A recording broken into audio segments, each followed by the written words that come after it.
It's so believe this one's going to be up to you. And I don't believe that there's Yeah. a time limit on there. I don't believe that it's like, oh, you have to get out right now and anything like that. I feel like when the timing is right, that Yeah. this will, it does feel like the weather will be warmer, and that will also feel really good on your body to be outside, to be about. And it feels really right. Although it feels a little different than something you would normally consider. It does feel right. Yeah. Oh, that's lovely. Thank you.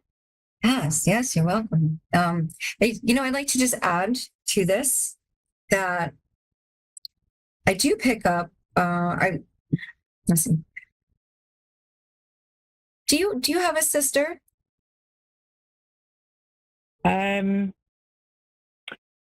One that I don't speak to, but one not with us anymore as well. Okay. I do believe that I have a sister here, and Okay. would these jobs, doing this type of work, would this be something that would be more oriented towards her? Would you think to yourself, if you do consider it, would you think she'd probably like this better than me? Yes, probably. Yes. Well, we'd like to just make note of that, if that's okay with you. Just take note of that. Yeah. Maybe so. Maybe it's true.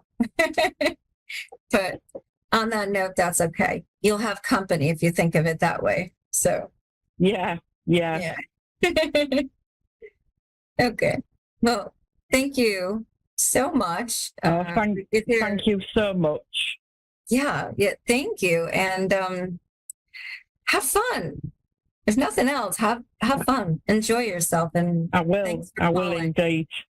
Okay. Yeah. Thank you so much. Thank you for your time. Of course. Take care. Thank you. Bye-bye. Bye-bye. Oh, this is so heartwarming. I love it. And I love it when you guys call in and you invite me into your personal space to be able to share these moments with you. So, okay. So let's see who else is here. Who do we have on the phone with us now? Oh, Sheila? Hi, Sheila. How are you? Hi. Fine, thank you. How are you doing? I am doing good. Sheila, where are you calling from? Nova Scotia. Oh, that's amazing. Would you mind telling me what's the weather like there right now? Right now, it's kind of cloudy. It's about 9 degrees, but we've been having like days going up to 16 lately. I think one day we had 20, but in a few weeks it will be like super hot, mostly all summer. This afternoon. Oh, I was calling to do you have any messages from say my aunt Rhoda? From your aunt. Okay. And your aunt is in spirit now. Yes? Yes, she is. Okay. Let me see what I can do. Now, give me 1 second. Let's see. Thank you. Sure. Okay. So just to clarify if I'm with the right person, my first impression, the first thing that I have is I'm seeing a large basket. I think to myself, well, would this be an Easter basket? I'm not sure, but this would definitely be a large basket. And would it be a knitting basket? She loved to knit, and I think maybe crochet too, but I know for sure knitting. So would this be typical of her to have these specifically around her? I like she always used to knit Okay. like quilts. Thank you for sharing that with me. Now, I do see a reference to the first reference would be a reference to a young woman that has blonde hair, and this would be straight, short, sort of short blonde hair. Would you recognize who that is? It sounds like it could be my sister, but I also used to, my, like her nephew lived right next door, and we were best friends. So I'm wondering and he had short blonde hair. Okay. He was he was my best friend. He was very feminine. Okay. All right. So let me just make that connection right there. If that's the same person. I am seeing a yellow house. Would that make sense to you? A light yellow. We'd like to talk about a neighborhood, a location with a light yellow, pastel yellow painted or light yellow home.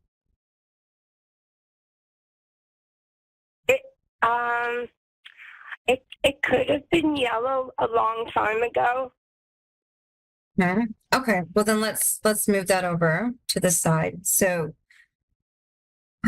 I'm going to go back to this basket and see what is so wonderful about this basket. You mentioned that your aunt was into quilting and everything. When she would sit down to pull these things out, did she hold them in a type of a large basket? And if you were to see her during this time, you would know when she'd bring that out that this would be a time of quiet time, a time of quality time. Do you remember that? Yes. Every time I was around her, it was always quality time. She was so sweet. Now, I'm remembering a time with my own grandmother where we had a in-house fireplace, and I'm thinking nostalgically back to the smell of that. So, would this have any connection to your aunt as well? A fireplace? Yes. My grandmother had a fire, like a wood stove. A wood stove. And it was going a lot. Like it was always going. Mm-hmm. So you would, if you were to smell that particular smell of that wood stove, you would know that, hey, that brings me back to my time with grandma, right? Yes. That's interesting. When I had first asked you what the weather is like, I was asking because I had the scent of the wood stove, and I was thinking to myself, is this winter over here or what is going on? So I would like to say that grandma is already with you. With that. Okay, so let's get into a recipe, right? There would be a recipe that they would make. I'm just getting an impression of not these cinnamon rolls, but something like that along the lines. And this would be something that you're not currently making. Is that correct? Yeah, my Aunt Rhoda always made me squash pies. I really love squash pies, and she put cinnamon in that. Okay. And she might have made, she did love to bake. She might have made cinnamon rolls, but I was young, so I don't remember, but I do remember squash pie. The cinnamon is really, I could smell the cinnamon in it. So Yeah, she would put cinnamon in it. Did my Aunt Rhoda read tarot cards? could she? Is that what you'd ask? Pardon? Did you say could she? Yeah, I kind of have a memory of her having cards, and I don't think we were allowed to play with them. And then one day, I think she let me play with the cards, and I think my Uncle Joe might have told my dad. And then the next day, when my dad usually didn't hear, but so, and I think I remember him being mad, and then I kind of have a memory I might not have been allowed there anymore, and she was like my mom. And I really love tarot. Like, I don't know the symbols and everything, but I can put my hand like on the back of the card and write down the messages I get from it, but I'm not good at knowing like what each card means or like the symbols or anything because my memory isn't the greatest. I do. As you're sharing that, I am seeing that these are more of regular cards. These not quite a playing deck, but not tarot cards as we would know them now. The tarot cards, the Rider Waite and all those other cards are a lot more intense. So these would be touching upon the tarot in such a light way. I can't think of the name of them. I don't want to say a witch's deck because they're here and they're saying, no, nothing like that. But it did have a hint of divinity, a small hint of divinity. I wish I could find them for you. So if you do look on online, you could look up back in that time a very simple, basic card. This is not quite tarot, but it was just enough to maybe push some buttons, and that's very unfortunate. That is definitely unfortunate. So with you, your curiosity and your sensitivity, you could definitely read the tarots now. And obviously there's thousands upon thousands of decks. So I would definitely recommend, if this is something that you're curious about doing, to sit down with your aunt and before I forget, try to make those recipes. If you can't get a hold of those recipes, just in honor of your time together, the nostalgia, make something like that you would have shared with her that has those scents, and create that time together. She's with you. She is with you. She's right there. And this will be able to bring her back into your life now on a regular basis. Does that make sense to you? I hope it does. I know I skipped around a little bit, and yeah, with the tarot, if you feel guided, explore. And a little bit of advice that I'm hearing from her is that you don't have to know the definitions, especially learning. You don't have to know specifically, memorize them. Go intuitively. You read them intuitively as you were just sharing with us. Hold them in your hands.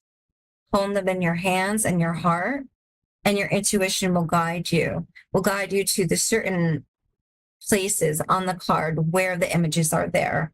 And that would be her hint, her pointer for your knack of reading them. Does that make sense? Do you already do that?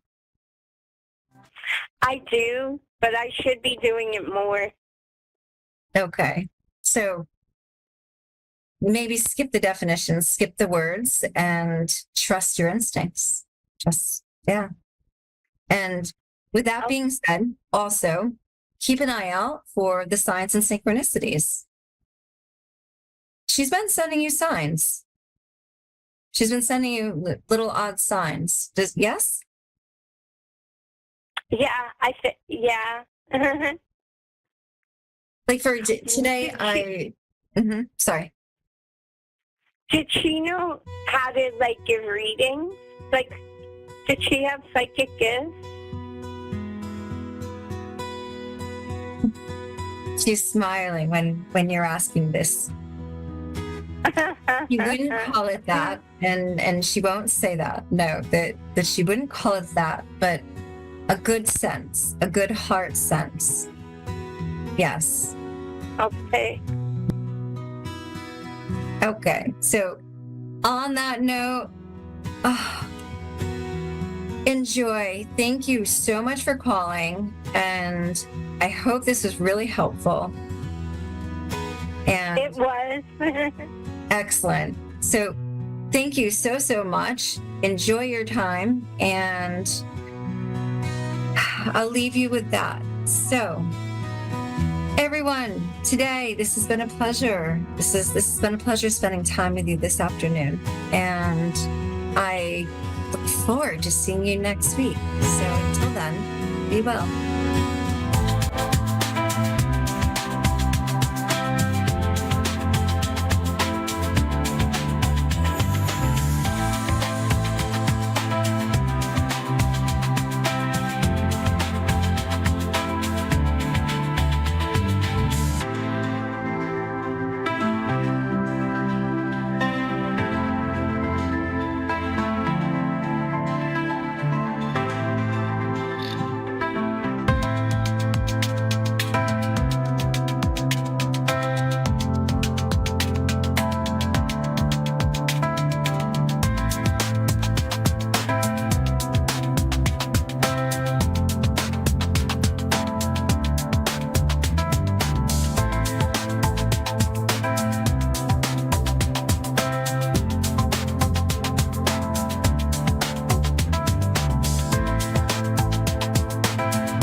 Psychic Radio, Earth's #1 psychic radio network, and watching Moonstruck TV and Lightning Television. Welcome. Time for the Mini Medium with Stephanie Cowan. Live from tarotwithsteph.net. Connect direct. In North America, dial 888-454-2751. In London, 20-3519-2158. In Sydney, dial 02-8488-3147. Or online, contact us through our Facebook page, facebook.com/psychic radio. Or one of our websites, askoneradio.com or moonstruck.tv. This is the Mini Media on A1R, the Ask One Radio Network.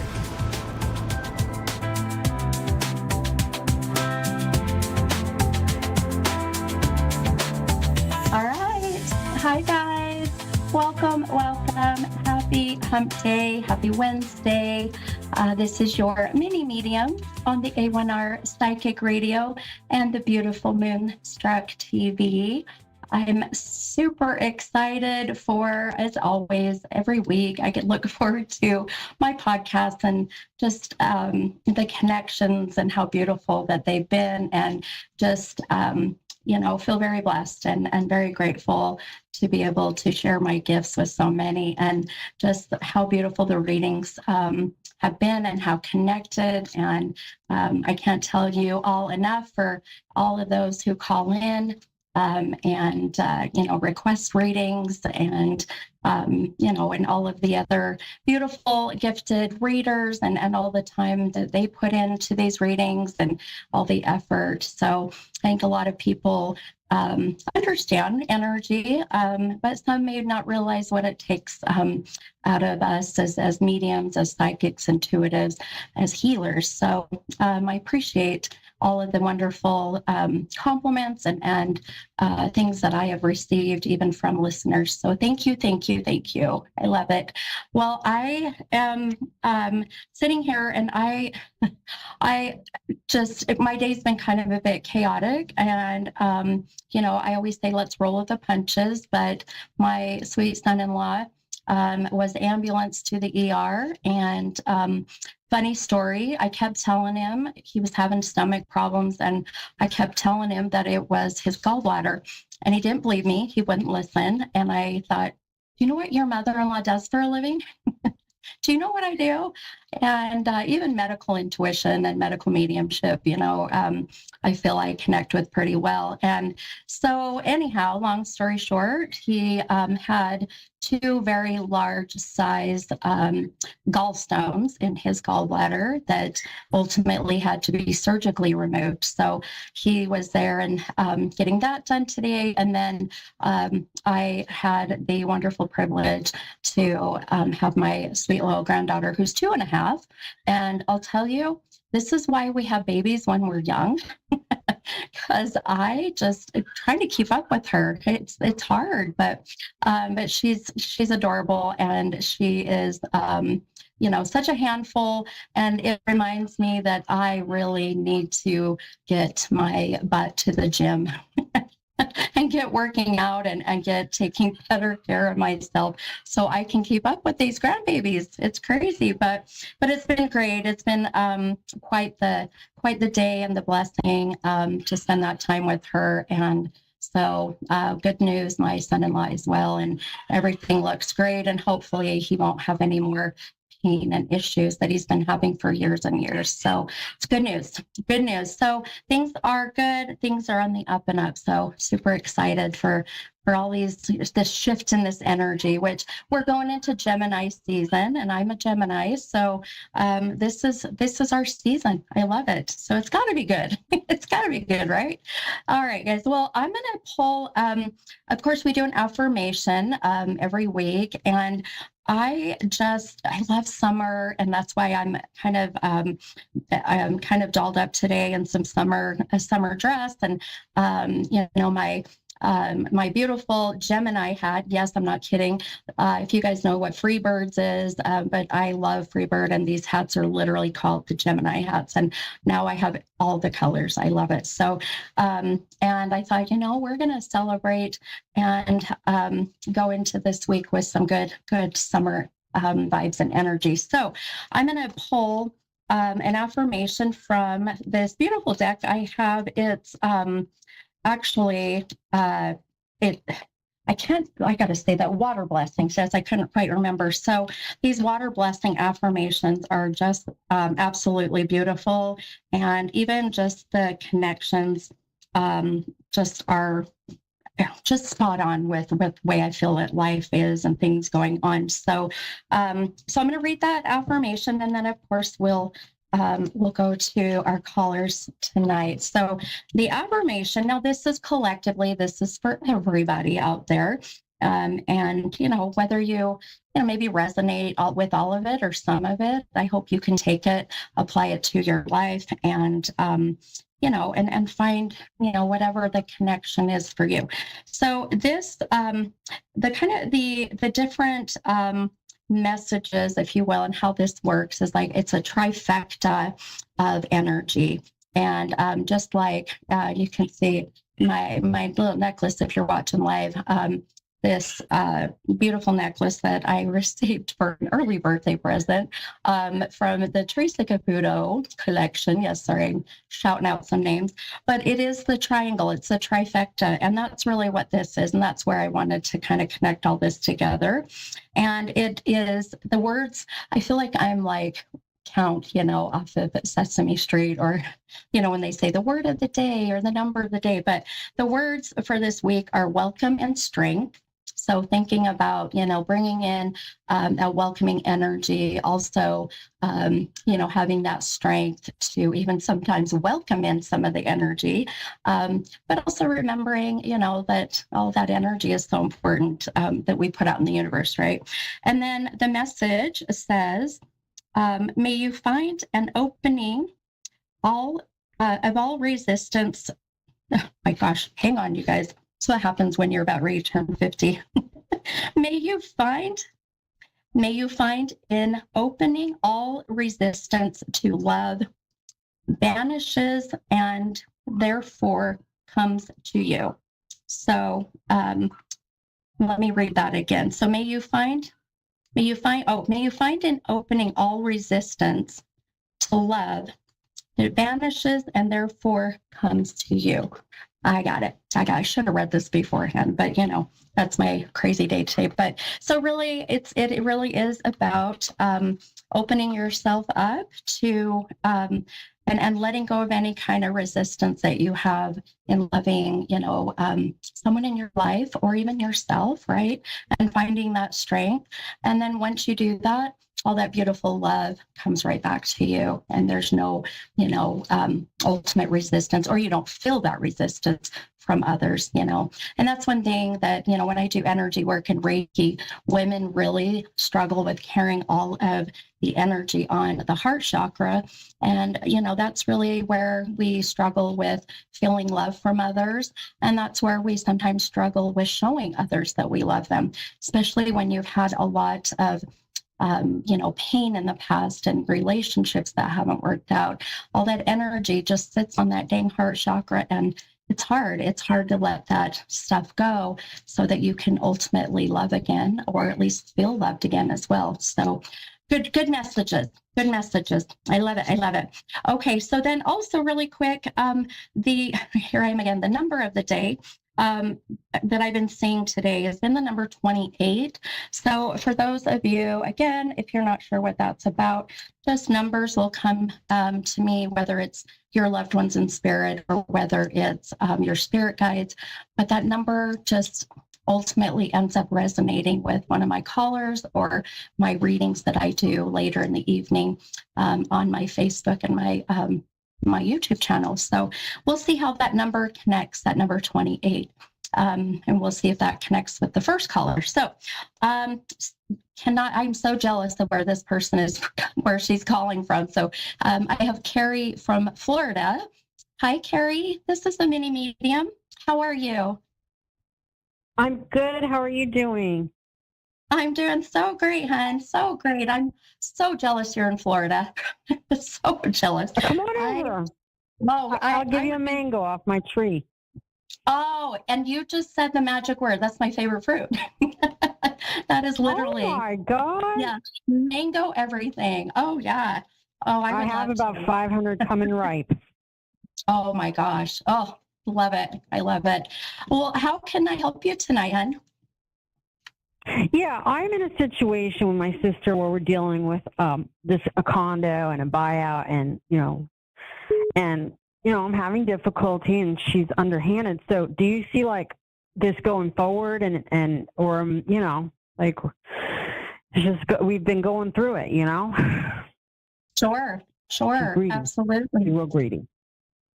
Yeah, absolutely. Okay. I'm gonna pull a couple cards for you here, and let's Thank just you. kind of see. You're welcome.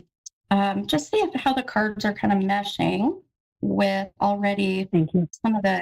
um, some of the things I've been getting in the visions and the feelings and whatnot. So the two cards I pulled for you, one is this Knight of Wands. I'll show this on camera so people can see.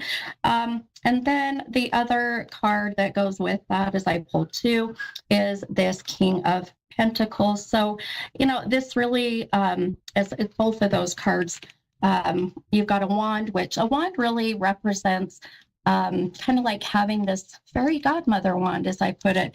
And you are using that wand to get what you want, when you want, and how you want it. And then the pentacle is something of value to you. So whatever it is that you value in your life. Now, typically pentacles, people think of money because it also connects to coins.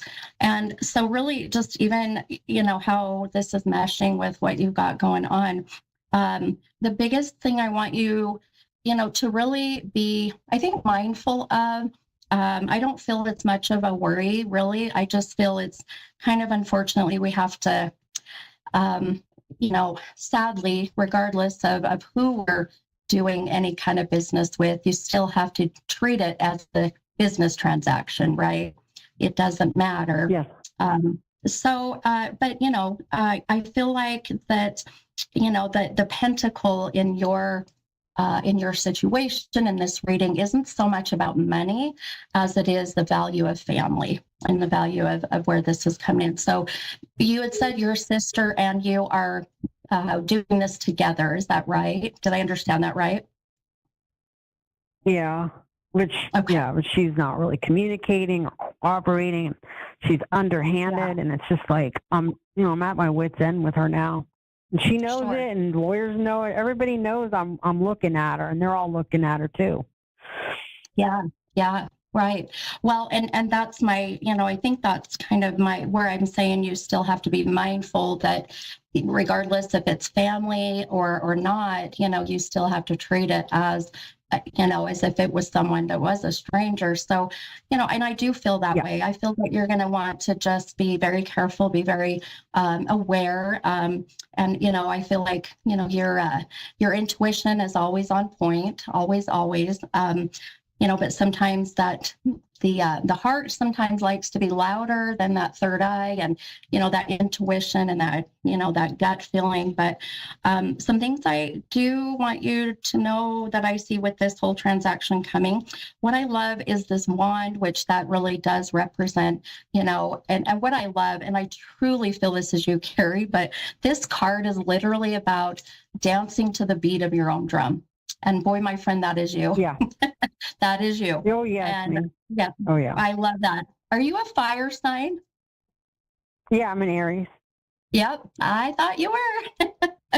So, and I love the Aries. I love my Aries signs. And I, being a Gemini, being an air sign, air and fire can go really great together, or it can be one big, huge, combustion. But just curious, do you know your sister's sign? Just out of curiosity. Aquarius.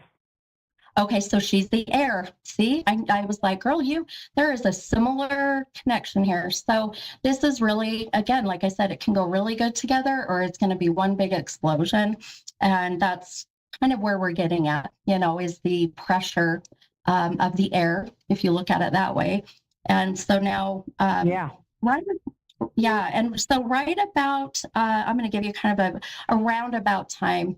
I just don't like getting exact dates because I feel like we end up manifesting it to not happen, or we anxiously wait and then things might not go exactly as we hope.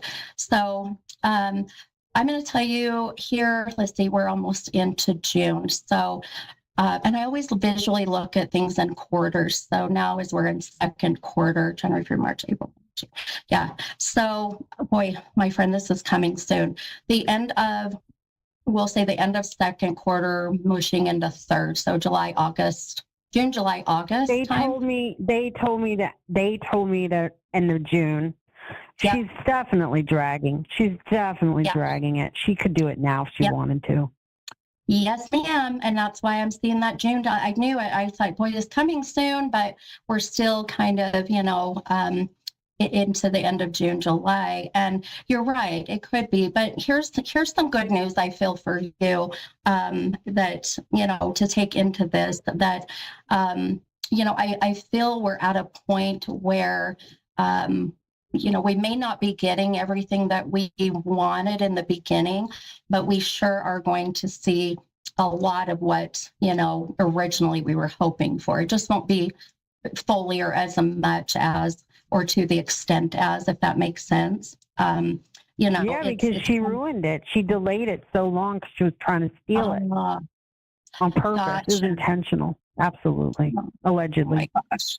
Oh, I'm sorry, my friend. Damn it. Well, and that's family too. It's hard with the family dynamic with like the pentacle, which, again, pentacle is money, but money also, the pentacle is also family. What is of value to you? Unfortunately, I feel, on the other end, it's more about the money. You're even in the sense of, I feel more pulled to the family value on your side. So we've got that imbalance, and hence we are where we are. So, I feel just, as much as I know this is hard to do, the human side does not like to hear this, and, just be patient. But I do feel this is going to be the end of June into July.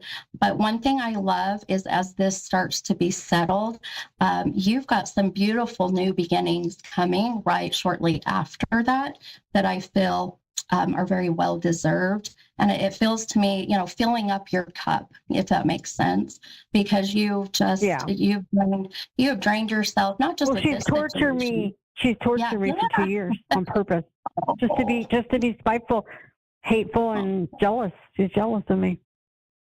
Oh gosh, see, that makes me sad because I feel jealousy is a wasted emotion. It just is. And there's no value, there's no value in that. I agree. So, I try to make friends and make a bridge, but she's just greedy and she's always trying to. Do you think she's going to be underhanded on this and there's not much I can do? I do, and and I am one reader that is very honest. I don't sugarcoat things, and but one thing I feel is that it's time to wipe the hands clean, get what you can, and just be done. Because it's just wearing. That's what I want to do. But like, how bad is she gonna rob me? Like 50 grand or something? No, I don't think it's as bad as you think, hon. I really do not feel it's as bad as you think. I think you're going to be very pleasantly surprised. I really do. Okay. And that energy, I cannot emphasize enough to everybody out there that we will manifest our worries. So put out in the universe the good. No, I'm not worried because I sent out a very forceful email to her and her attorneys today, and I'm letting them know, let's go. Did they take it seriously? Yeah. Oh, yeah. I feel you're going to see a shift in that. So just be mindful of, just being positive, putting out that good energy. I caught her doing fraud again today. Oh, gosh. Oh, I'm sorry, my friend. She lied. I caught her lie, but I didn't tell them. That's why I was being forceful, because I knew I had her, and I was like, can I have this document? And I know it doesn't exist because she lied. And now she's freaking out because I've onto her. And maybe she knows it. I don't know. Yeah, I truly feel that. Well, I am sending you lots of good positive energy, my friend. I'm going to grab my next caller, but so much good luck to you, hon. Okay. Thank you. That was so accurate. And you were accurate last time I talked to you. Thank you.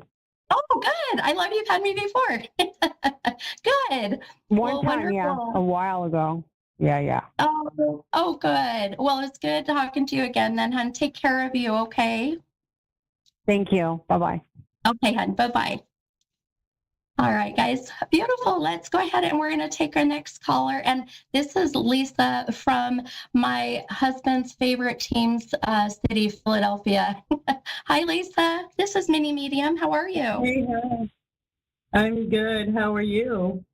I'm doing great. I'm doing great, hon. How can I help you tonight? Well, I had a very, very rough past 2 years. And I guess I'm just trying to figure out, is anything going to change for me? And what I should be doing to try to promote a healthy change for myself. Okay. Oh, I love that. I love that. I love that question. Okay. I'm gonna pull some cards for you, my friend, and we're gonna see again how this is gonna mesh with you and the visions. Let me ask you. I didn't ask my last caller. I didn't feel it really vibed with her, connected with her per se. But do you connect with the number 28 as a date or an age or February 8th? I think I connect with it more so maybe with an age. Okay. Maybe. Okay. And with this, is this an age of someone who has passed or kind of when you were at that age? I think more so when I was that age. Okay. Perfect. Okay. I just kind of wanted to see, I'll get numbers throughout the day and they'll really be, validations from your loved ones in spirit or spirit guides. And, they'll just let us know if it is a loved one in spirit, that they're around, or if it is, connecting with your age, then this would be even, it could be both, but being with your question that you're asking about, what do you need to do to make these changes? I want you to think about when you were 28 and what ultimately, if you can remember, I always say, I can't remember what I ate for breakfast. So I'm like, I'm not great at trying to remember, back in the past, but just think about that time, what went on in your life, the changes that were coming, that happened. So, because I really feel there's a sense of that connecting even with what is coming future. And it's all about that shadow work, the things we're really working on, or need to work on. So your two cards that you pulled, this, and I love this for you, this Queen of Pentacles and this High Priestess card. And again, I'll show those on camera so people can see, but the Queen of Pentacles, and you are the queen of your queendom, Lisa. I know it. You definitely are. And then this High Priestess card, I love this for you as well. It's a very high vibrational, very high spiritual card. And so this Queen of Pentacles really is about putting yourself first and being the first, your main pentacle. It's about putting yourself before others, which is very hard to do, I know. And we're just, women in general, are not very great at doing that. But this is the time to do that, my friend. And I feel some changes that need to be made are literally for you to start saying no. And I know that's not going to be easy for you. Do you understand that? Yes, I do. And I agree. Okay, good. Okay. So whether it's, no to kids, whether it's no to a boss, whether it's even no back to yourself, of just knowing that certain things are not serving you in a positive way. So it's going to be a year of discipline, but it's also going to be a year of letting things go, which we are in that year. We're in the year of the 9. And the 9 in the, numerical sequence is the last number. And so this year is about letting things go. It's about wrapping up old, business, things that have been just kind of lingering that you haven't taken care of.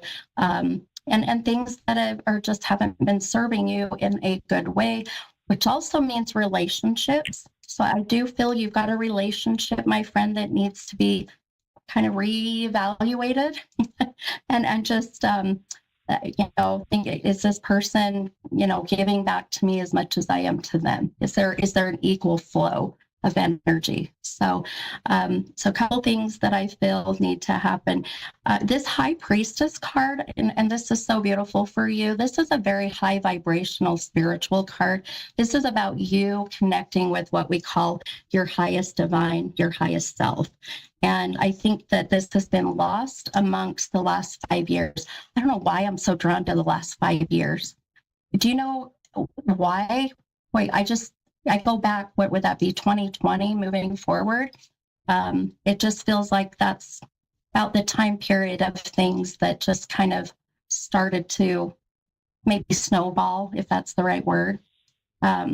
That's Does that make right. sense? I say the last 2 years, but it's really been about 5 years, and I never experienced a moment in my life where things were that hard, that bad, and every day I wake up, I'm looking for a reason to smile or something to grab onto to keep going, and there was literally nothing there. So depression kind of set in there pretty tight. Yeah. Well, and I'll tell you, the good news for you, my friend, and I know this might sound kind of weird and maybe it won't sound like good news, but the good news is you're in the same energetic boat per se that a lot of people are in, including myself, of where last year was a year of karmic energy. It was lessons that the universe was sending our way. So it was a lot of hard lessons, a lot of things that we needed to learn, but it's preparing us for this year of being ready to let that crap go, so that now next year we're in the year of the 10, which is actually the year of the 1, and that is new beginnings and fresh starts. So that's what I want you to focus on is the fact that this is just a temporary, maybe we've got another 6 more months-ish left, and I really feel you're going to see things get better right about the end of the year into the beginning of next year. So it's a matter of just starting to kind of be a little selfish. And I know that's so hard to do. I really, so, but it will pan out, my friend. I really feel you've got a shift in that coming. Okay.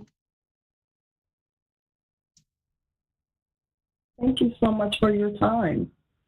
Oh my gosh, you're so welcome. And really quickly, I know I've got like a minute, but I just heard, and I've got a very strong mother energy that just come in, and I need to say happy birthday, and I can't let her go. So I have to say someone's birthday, your birthday, someone just had it, or it's coming very soon, because I have to say happy birthday. Do you understand or connect with who that is? Yeah. I'm a little speechless. I lost my mom. It's probably been 20 years, and I've been looking to hear from her, and I didn't give up on it. I just didn't expect to hear anything. Oh my wow, gosh. really? Yes, your mom. Wow. I know. I'm like, better late than never, Mama. So she popped in and just said, say happy birthday. And whether it's a past or one coming, but just know this is her way of just letting you know she's with you, okay? Oh, thank you so much. Well, tell her I said thank you and happy belated. She a Christmas baby. Belated birthday to her, or happy heavenly birthday to her. Heavenly birthday, I love that. Thank you so much. I love that. She definitely heard you, my friend. She heard you, so that's beautiful. Well, thank you so much for calling in. It was so great to meet you. Yes, ma'am. Thank you for your time. I appreciate you.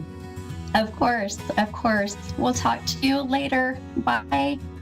Thank you. Bye-bye. Bye-bye.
name is Crystal. This is my first ever show, and I'm so excited to be here. I am the founder of White Table Tarot.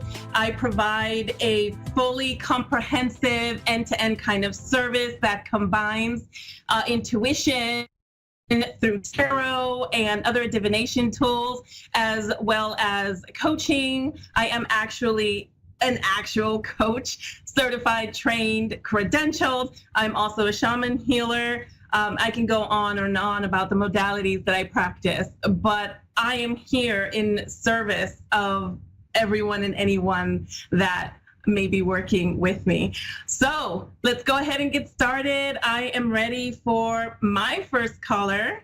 I do invite you in the meantime to take a look at my social media as well as the website, White Table Tarot. All of my social media handles are also White Table Tarot. I'm on TikTok, Instagram, and Facebook, as well as YouTube, actually. All right, so we'll give it another minute or so. In the meantime, I will begin shuffling my cards.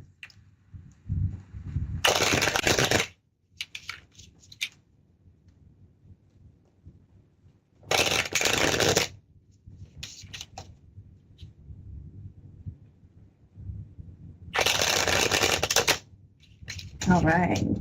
And if you're already on whitetabletarot.com, check out my website. There are a lot of neat updates, and we're adding new spiritual products all the time. All right. I am ready.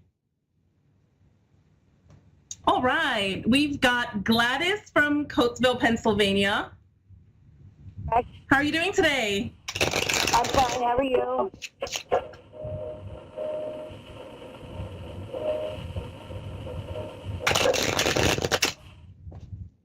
Gladys, this is Crystal with White Table Tarot. You are live. Hi, Crystal. Hey, good to hear you. How are you doing today? I'm doing well. How are you? I'm well. Thank you very much for asking. How can I support you today? What's your question? How can I serve you today? I'm having some legal issues, and I was wondering how I'm going to get through it. All right, I understand you're having some issues and how you're going to get out of it. Would you like a general reading today or more of an investigative reading? Let's just go ahead and draw some cards. General reading, okay. Let's take a look at the energies that are currently surrounding you. I see the Four of Swords, the Nine of Swords, and the High Priestess. I'll go ahead and bring these up to the screen. Hopefully you can see those. So what I'm seeing is that currently you may be finding yourself in a period of rest, or you're maybe not doing as much as you feel that this is the direction that you should be taking. The answer is yes. It looks like you're, again, going through difficulties, as you just mentioned. These difficulties are probably keeping you up at night, causing some anxiety, causing some stress. You might see or feel that there's no way out at the moment. But actually, what I'm seeing is forward progression here, again, with the 4, the 9, and then going into a major arcana card, the High Priestess. So you will be working through this. You will be getting out of this. The High Priestess card is such a beautiful card. It means a number of different things. It is the absolute do nothing card, okay? Which means that this situation, this issue will resolve itself as long as you are patient with it and as long as you're checking in with yourself intuitively for that inner guidance. The High Priestess is the full journey of the woman embodied, okay? So she knows what's best, and we can absolutely direct ourselves. Let me take a deeper dive into some more specific guidance around what you can do regarding this situation. Looks like you'll need to make a decision. There might be a decision that you've been avoiding to make. One road is probably easier than the other road, okay? And it's not always best to take the easier road. You'll probably want to get in touch with either someone you trust, someone in the community. This could also represent, with the Hierophant here in reverse, maybe connecting with source, connecting with someone in a church, perhaps, if you are church going, or otherwise getting in touch with someone that might serve as some sort of a counselor, guide, mentor. And then we also have the Eight of Wands. Doing that, taking that action is going to bring rapid change and transformation, all right? So everything here in the cards is pretty positive, okay? That means that you are going to get through this.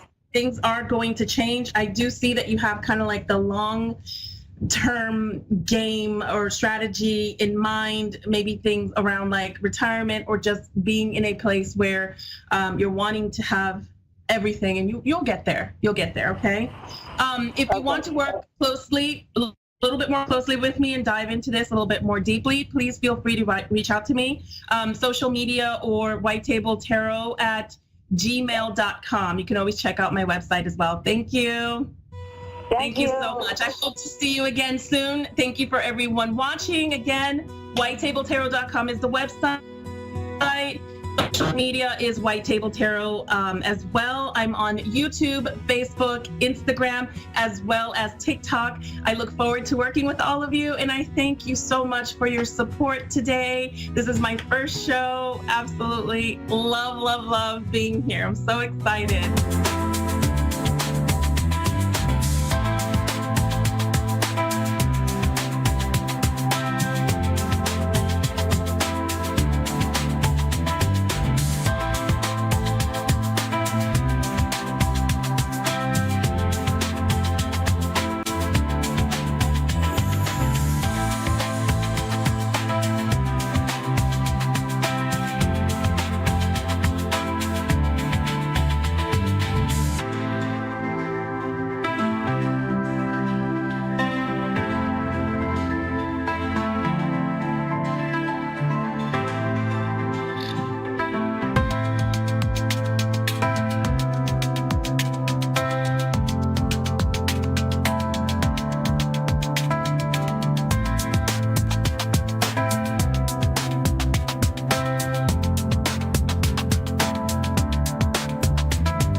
Psychic Radio Network and watching Moonstruck TV and Lightning Television.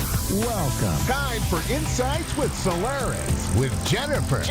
Live from Solaris.1. Connect direct. In North America, dial 888-454-2751. In London, 20-3519-2158. In Sydney, dial 02-8488-3147. Or online, contact us through our Facebook page, facebook.com/Psychic Radio. Or one of our websites, AskOneRadio.com or Moonstruck.tv. This is Insights with Solaris on A1R, the Ask One Radio Network.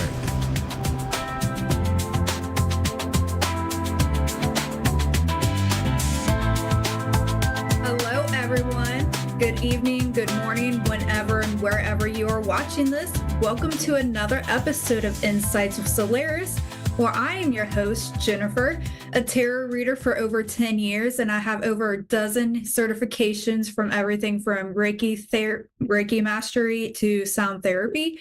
I do a lot of different things. At the end of the day, I always tell people I am simply a channel of spirit, bringing messages for those who find me. And speaking of messages, I like to start out with a collective reading. And I typically do this for the next 7 days, but I'm just going to go ahead and pull the energy for the rest of this month.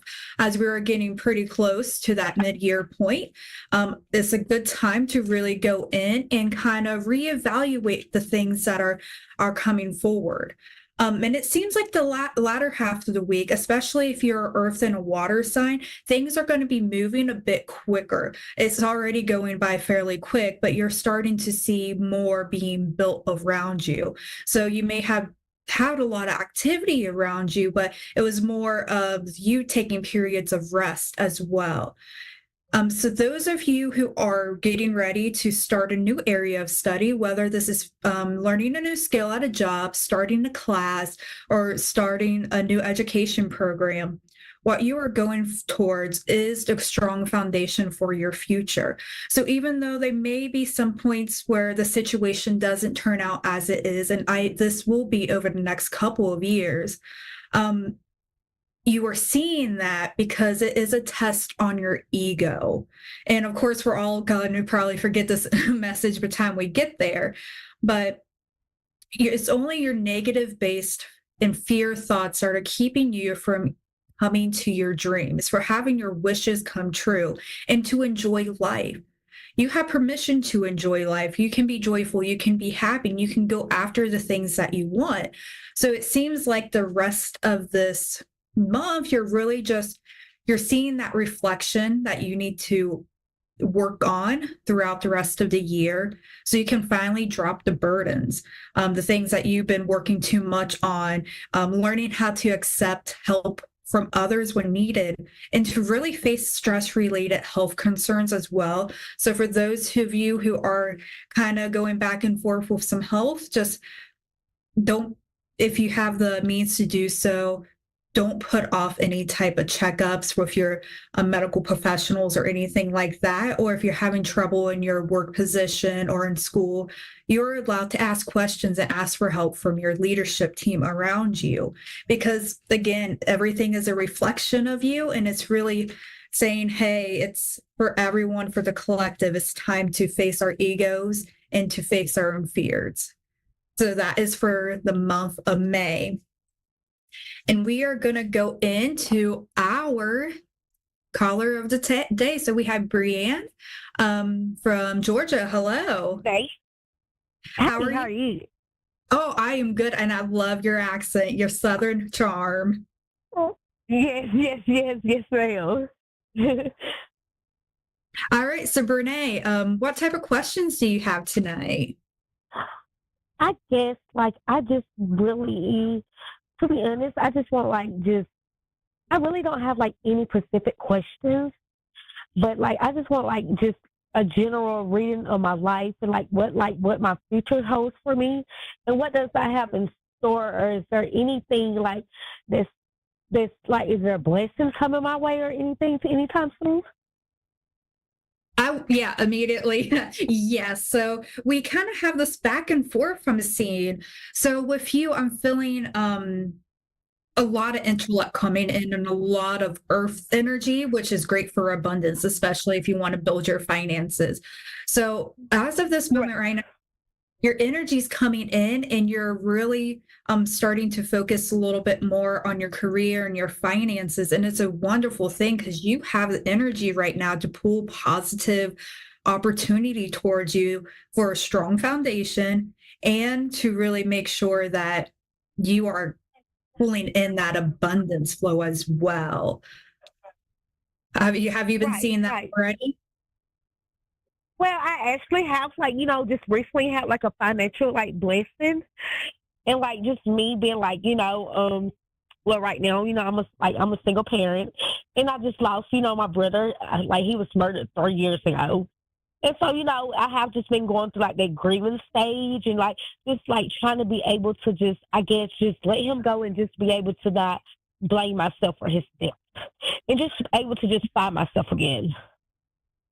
Yeah, and I see that you're on that path because you have the Queen of Pentacles here. So coming into nurturing energy, because I see that happy family life in the back years ago, and finding the magic back within yourself, honoring things, not being so self-critical of yourself, especially in that higher perspective. So allowing your higher self to come in to kind of help make more logic out of it. So it's not that guilt or blaming coming for.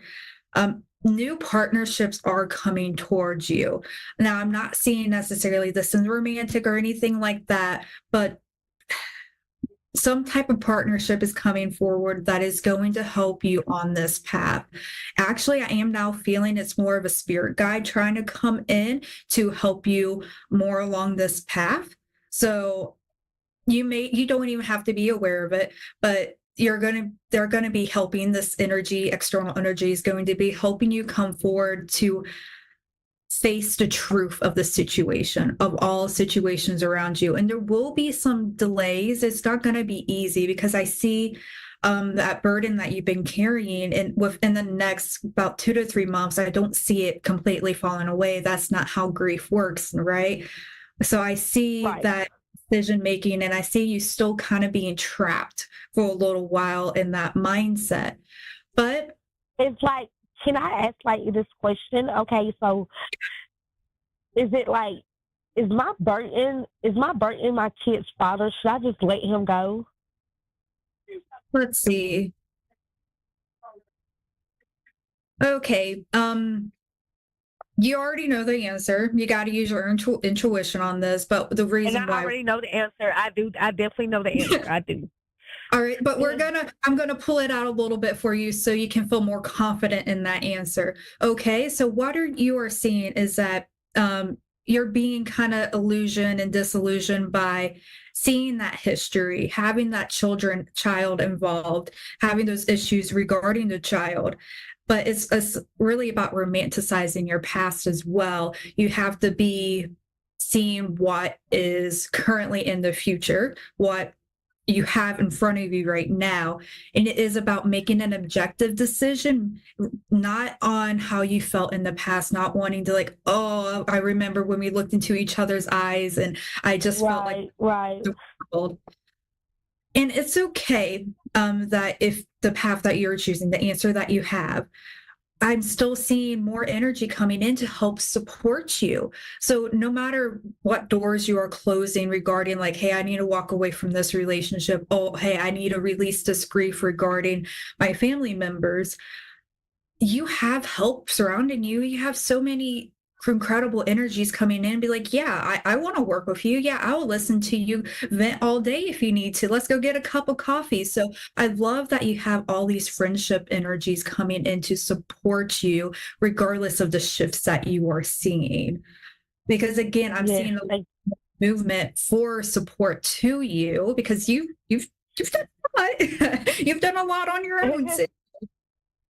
Yes, I have. Yes, I have. Yes.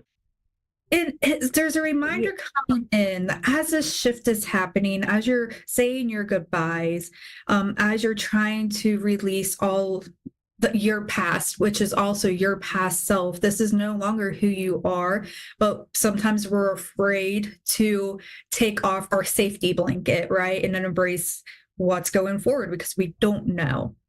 But for you, Right. here it's coming in and saying, like, hey, you are allowed to enjoy your life. You are allowed to like Yes, have and see, that's my problem. Like, I just feel like I'm just a mother right now. And like, you know, I haven't, like, you know, I guess I stopped putting myself first. Yeah. Yeah, and I see a real lack of emotion here in this card. So I see like yeah, you're creating a strong foundation and a safe space to be. So you have your solitude time. You're a logical person, so you're not reacting all the time. But yeah, you're missing that emotion towards yourself, that softness and that passion and just light for yourself. And it's okay. That happens, especially for those who are struggling with parenthood, who have we are humans and we go through things.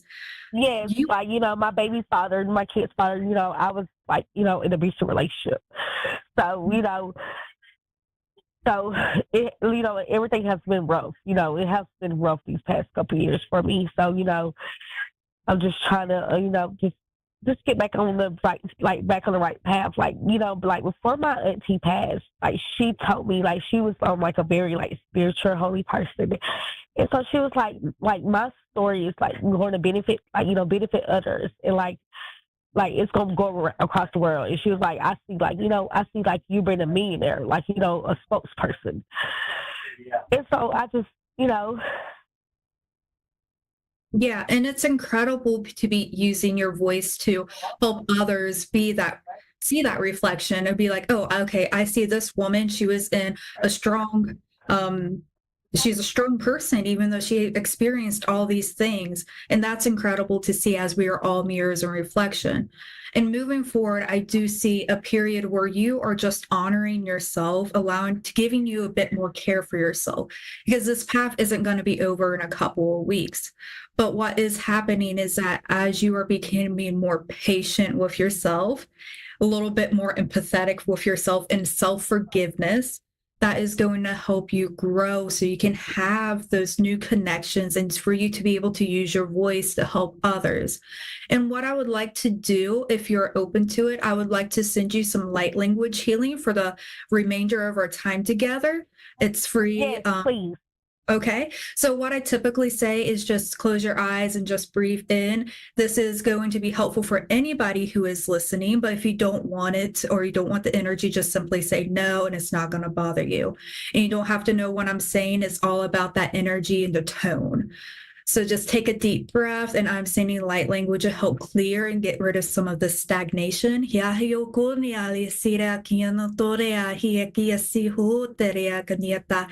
Taking a deep breath and allowing a white light come from the top of your head into your heart space. And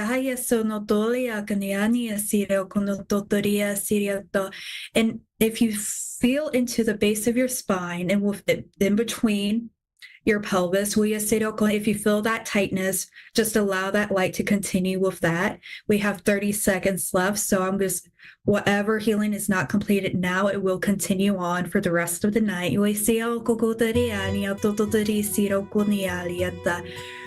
Be aware of what you're projecting, for the qualities you admire in another is what you possess. So equally so, the qualities you don't like is also your reflection.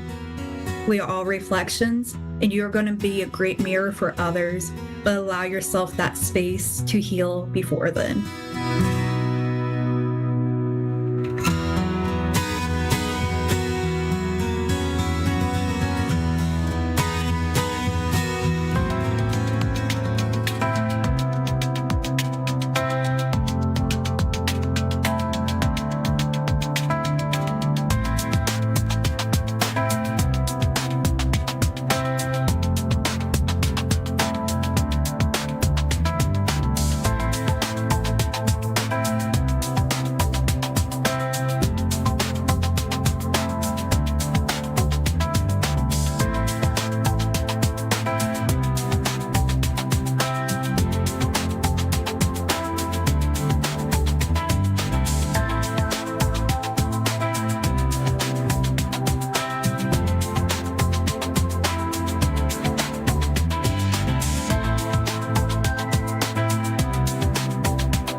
cherished ducklings. I'm Perry Lyons. This is Perry Lyons, New York City celebrity psychic, and I'm very happy to see you. Well, I can't actually see you, but I can see you with my heart. And I'm sitting here staring at my phone like a lovesick teenager, waiting for your call. And I'm here to answer with a lot of honesty. That doesn't sound right. Mostly harmless. I'm here to answer with love and accuracy and strange otherworldly powers and putting your deepest questions, or they don't even have to be deep. As long as they're about you, I'm interested. If they're about calculus, go away. But so, meanwhile, if you were wondering why you were feeling kind of loopy today, loopy, it's because the moon was what's called void of course. My friend Elizabeth Grace, who's probably the best known astrologer in the States, helped teach me about this. And so the moon, bear with me. Oh, look at that. Hold on 1 second. My light just went out. I guess I'll just hold it like this for a while. My friend Elizabeth Grace told me that when the moon is void of course, which means it's between two signs, so it's not in any one sign. When the moon is void of course, it makes us feel kind of loopy. It's not a great time to do anything that other than sort of just sort out your sock drawer according to color and go through your old, it's not a great time to to be proactive because you won't get any results. I can't believe I'm sitting here holding my ring light like this. It's awesome. Okay. And then the moon goes into Pisces. And if you have any Pisces friends, you know that when the moon's in Pisces, it's just like your Pisces friends. It's adorable, vague, dreamy, unexpected, insightful, and has a really nice figure. I'm a Pisces. Sorry, I couldn't resist that. Oh, Alexa, love that name. That was I loved that name before anybody knew that name. How are you? You're in Memphis? How are you? Yes, ma'am, I am.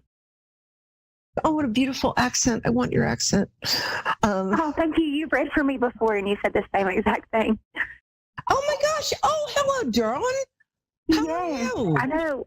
I'm great. When he told me that you were doing my reading, I was like, oh, I'm so excited. Oh, that's so, I'm so glad. Yay. I don't remember. It's not personal. Can you see that I'm holding my ring light up because my other light just went. I wish I could see you right now, but I cannot. That's okay. I can see you with my heart and you're beautiful. I never remember what I say during readings because it's not me talking, basically. So remind me of when your birthday is, and then we'll jump in. July 22nd of 82. That's right. Thank you very much for that. 82, 1971. Oh, you're year of the dog. When somebody, that's the Chinese astrological thing. It doesn't sound as glamorous as tiger or dragon, but dog is my favorite of all the Chinese animal zodiacs because they're just like Toto in Wizard of Oz, or Wizard of Oz, which is a different movie entirely. You know how Toto is the one that drags the curtain back and shows everybody what the Wizard of Oz really is? Yeah. So people who are born in the year of the dog are like Toto. Total BS radar, always on the money with that. Loyal as heck. Is heck loyal? Yeah, but very, very truthful. And yes. Sometimes too much for your own good. That's exactly what I was going to say. See, that's my job. So, my darling, how can I help you? Well, the same as last time, which my situation is different, and I know you don't remember, but I'm just going, there's a million questions I could ask you right now, so I don't even know which one I want to ask you. So, the one that you don't want to ask is probably the one you should ask. What? Well, I really don't want to ask any of them. scared of changes. Well, maybe we can exchange recipes. I don't know if one of the main one is one that I don't know if you can. Can you answer anything? As long as it's not calculus It's or kind of geography. I Yeah, can't do well, it's medical kind of a questions. legal thing. It's kind of a legal thing, but not really. Like, I'm supposed to be getting some money really soon. If you understand that I am to the law as a duck is to particle physics, so I can give you my psychic advice, but I'm not. Just so you know, this is for entertainment purposes only. I'm not a lawyer. If I was, I would have better shoes. So go ahead. Mm-hmm. I just want to know if things financially are going to get better for me soon. That's it. Like, do you see that? Oh, hell yeah. You got a big windfall coming up. Is this a settlement from a car accident or something? It is a settlement from where my ceiling in my apartment fell on me. Oh my gosh, I'm so sorry. I had a piano fall on me. I feel for you. It's going to be more than you think, I think. I'm not going to Oh my gosh, that's exactly the question I wanted to ask. Yeah, I'm going to throw around some numbers. Remember, I'm not a lawyer and I'm definitely not an accountant. But I play one on TV. Hold on, let me just fix this. How does this work? Oh, I forgot to do the tarot weather. Sorry, 1 second. Oh, there we go. Got it. Okay. So, my love, with the number I think you're expecting like 55, not dollars. Okay. Add a couple, add a couple zeros after that. I feel like you're going to get more like 85. Did you switch lawyers? Okay, yes. So it's still the same firm, but there was some issues, and so they had to change lawyers. Yeah, that guy was incompetent, or whoever it was didn't know what they were doing. Yes. I mean, really didn't know what they were doing. Right. I'm sorry you went through that. So it's still the same firm. Yes, it's still the same firm, but like it's a long story, and it's not something that we could have said, okay, give me this and we're done. You know what I mean? It was like it was a lot involved. So yeah, there's a lot involved, and if this was a longer show, I would love to hear it because I think you're great. Right. No, I really do. I remember you very well from our last time. Sorry, I'm having trouble holding the ring light there. So one thing, I don't remember what you asked me about before. Do you remember? So my fiance had just passed away. Yeah. Oh, I'm sorry. That's right. Yeah, we talked about that. We had a good. But you just. Yeah, we had a good session. I was going through like with myself, just feeling horrible about myself, and like I just remember you just. Oh my gosh, you just really helped me in ways that I could probably never put into words. Like you said exactly what I needed to hear in that moment. Oh, thank you, love. Well, it was him talking through me, so I'm glad I could connect you guys. And if I could get this ring light right, that makes me happier than anything. I'm so glad because you're a lovely person. And honestly, thank you. You've got, and I can say this without any doubt, you've got like the best part of your life coming up. I mean, the life with your fiance was wonderful, but what you've got coming up, and you're still just a baby. I have shoes older than you. Well, you're absolutely beautiful. Oh, thank you. God, I don't. Yes, you are. Thank you. Oh, that's so nice of you. Even when I have a ring light in front of my head, I can't get this right. There we go. Well, you're just. I can see what you look like, and you're literally beautiful, physically beautiful. But you just have such a lovely soul, and if when you arrived on the planet, the average of like kindness and goodwill went up about 5%. It's very unusual to meet somebody who doesn't have a mean bone in her body. I'm not saying you don't have a temper, but I'm saying you don't have a mean bone in your body. No, we can't say that. But it takes a lot. It takes a lot to get me there. But when I get there, then you have really messed up. Yeah, but you don't hold a grudge, too. You've got like a straw fire temper. You're like, Yeah. but you're so funny. We're going to go to them. You want some coffee? Yeah. Yes. You are spot on with that. Thank you, baby. Takes one to know one. I just feel, I don't know, I just feel like we have a lot in common, which, yes. But you have another big love coming up. So, wow. And that's there's another part of me question I was that going feels, to ask you. See, I'm Yeah. so psychic. I already know, I know your questions. Yeah. Yeah, you got a big love So coming I'm up. in Feel a impatient. relationship right now. Is that like I feel like he's about to ask me to marry him? That's what I feel like. If you're saying he asked me to marry him in that tone of voice, I don't think you're as into him as you might think you are. And I'm not being mean. I'm just like, if the right guy asks Right. you to I marry just him, feel like he's going to ask me very soon. he is. Do you want him to?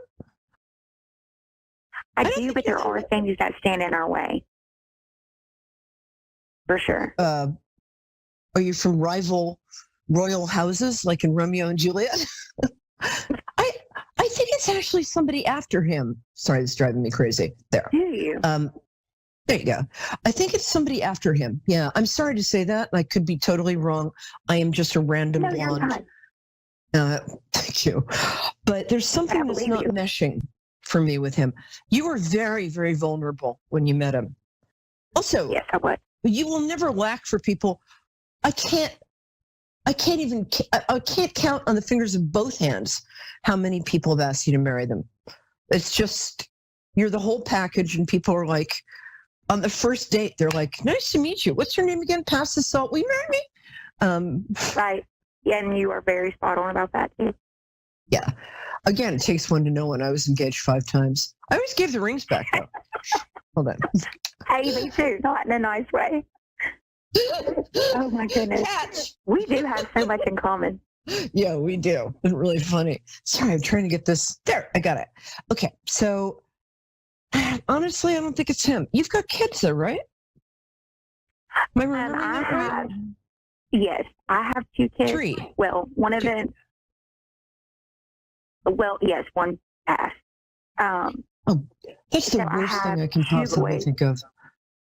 Yeah, it was rough. I had a miscarriage at like 5 months. It was rough, but oh, sweetie. Yeah, it was. I'm with you on that one too. Yeah, I know what that feels like. Yeah.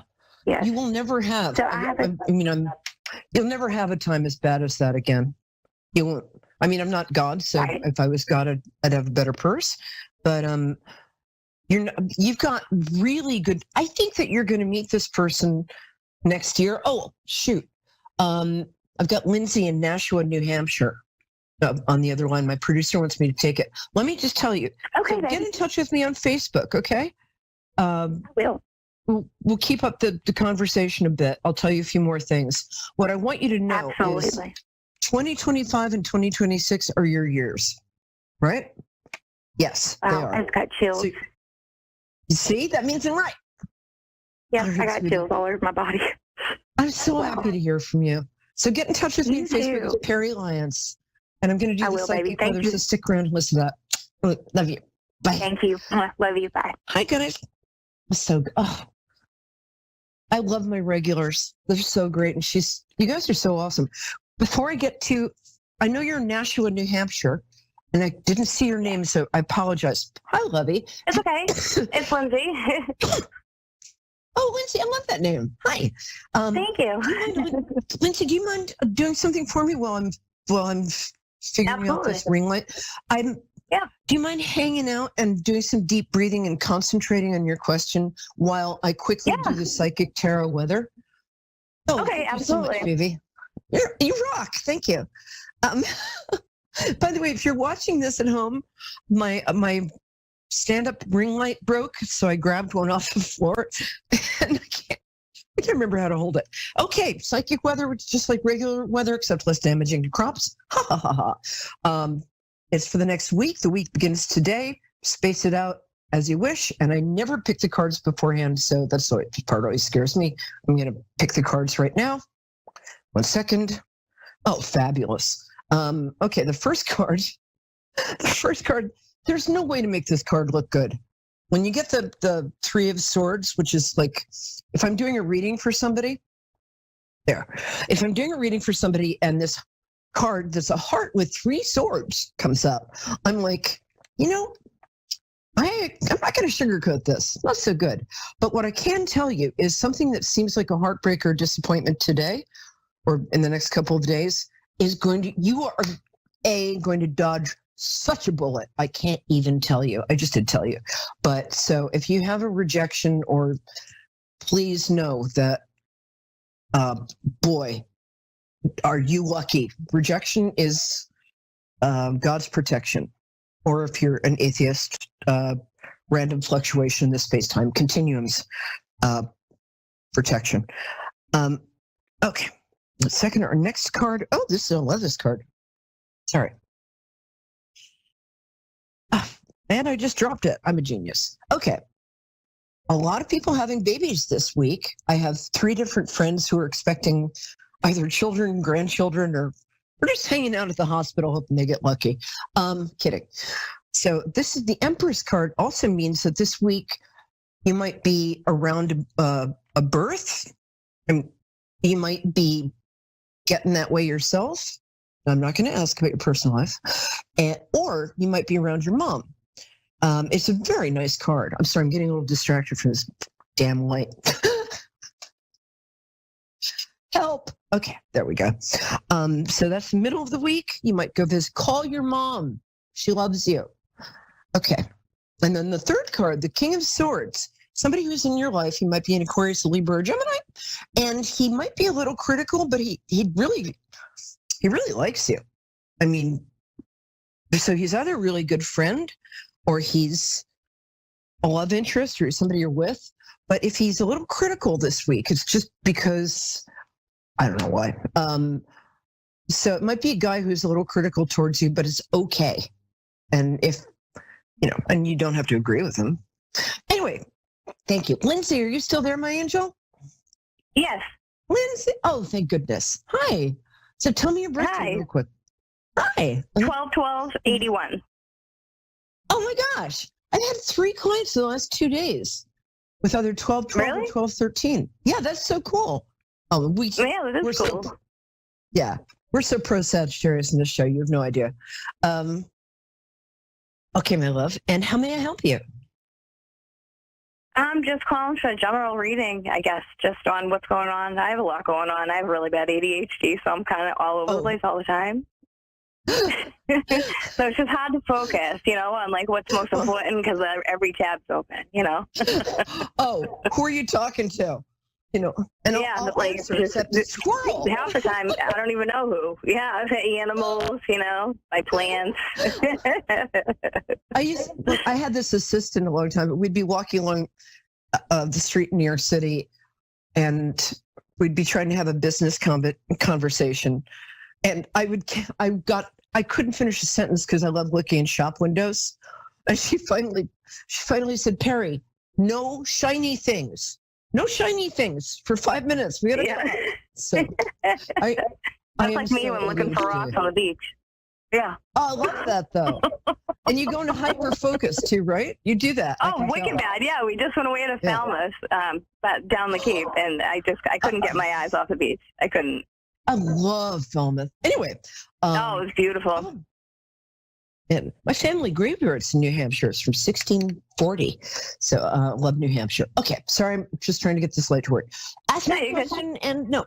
Sorry, go ahead. I'm going to give you an all. I'm trying to. Give me like a general because I don't really know how to put my things into words. So I guess spirit's best to tell me. What's that old Steve Martin joke? Some people have a way with words, and some people not have way. Right. Yeah. Exactly. You're fine. You're good at words. You're just. We're Yankees, baby. We're not supposed to. Yeah, absolutely. Emotions. Right. Right. Yeah. I don't know about you, but my feelings usually. I was talking to my therapist, and he's like, "What are you feeling?" And I'm like, my feelings notify me 2 weeks after the fact by certified mail, right? So I think that's something. I think you are one smart cookie, but I think you and I share a kind of emotional, Yeah, I'm heavy with them. I'm very easy with energy. I can pick up on people's energy real quick. Yes, you can. That's because you're psychic. And if you ever feel I've like been reading a studying lot it- about it. Yeah, I've been the whole empathy thing I've been reading up on for about 4 years, and it was just like triggered back then. Like it was a random girl I was walking past, and she's crying in her car. I didn't know who she was, but like I felt her. Like I don't know if she lost a family member or what, but I was like debating whether like going back and forth. Like, do I ask her if she wants a hug? But at the time, I was living in a city that wasn't too great. So I'm like, her emotions of like heartache was too strong. So I was like, I can't even feel her out to ask her if she wants a hug or if she's going to stab me if I do. So it's like, I better not. But it bothered me for months that I didn't ask her. You know Just what? that she needed to ask and if she needed a hug. Sometimes we don't even need to do that. Your energy, you've got a very healing energy. So I think just you being around her in that moment, you communicated. Yeah. So have you noticed when people, you're psychic. I mean, you're an empath too, but when people are like, I'm an empath, I'm like, you're an well, I'm not going to use Oh my God, it sucks. It sucks because you forgive and you forgive and you forgive and you forgive and you forgive, and like then you eventually realize that you're getting taken advantage of, and it sucks because it's the ones that say I love you. Oh, you know. Well, empaths, you attract narcissists. Got news for you, pal. Oh yeah, yeah. Stay away from them. So let's get speaking of narcissists. I don't think you're in a relationship right now. I am, but it's like so long that it's kind of like faded into roommate. Yeah. Oh my God, that's so funny you should say that, because I was saying to somebody the other day, I can't tell you if you're in a relationship or not, because if somebody's been in a relationship past a certain amount of time, it registers as the same kind of flat line as not being in a relationship registers. Can't believe you said that. That's so smart. That's understandable. Yeah, that's crazy. Yeah. Yeah, one of you is going to have to sort of step up and try and, I think each of you are waiting for the other to kind of fix it or do something romantic. So it's like, after you, Alphonse. No, after you, Antoine. No, after you. So right, yeah. Yeah. There's been a lot of like damage. I think like again over like the past few years, just healing from like a lot of things. Yeah. So, and I think that he's going through his own little thing. Yes, he has. He had yeah. Is he in recovery? Do you mind me asking? He is a recovering addict. Yes. Yeah. Okay. That's what I was going to. Because I was going to say. Oh yeah. Yeah. The majority of his life. Yeah. Yeah. Yeah. Yeah, it either begins. Actually, I think it begins with an H, but it might begin with an M or an O. Yeah, you're right. I thought. No, you're right. Mm-hmm. Yep. Yay. Absolutely. I'm so glad he's in recovery. Yeah, me too. Al-Anon. Al-Anon is really good if you're like with somebody who's an alcoholic or a recovering addict. Al-Anon is really good at helping explain their behaviors and helping you not hit them with a big sharp axe. Yeah. Anyway, so back to you. Yeah. you should switch careers. I would love. Actually, that's kind of like because I have so many ideas of things I want to do, and I think that I always love helping people and listening to people because I know that they're not heard a lot. And well, you would, so yeah, I've thought about like going into psychology or therapy, anything to just help.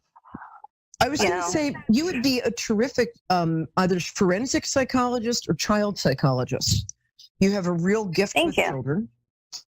Yeah, I do. I understood the child. Yeah.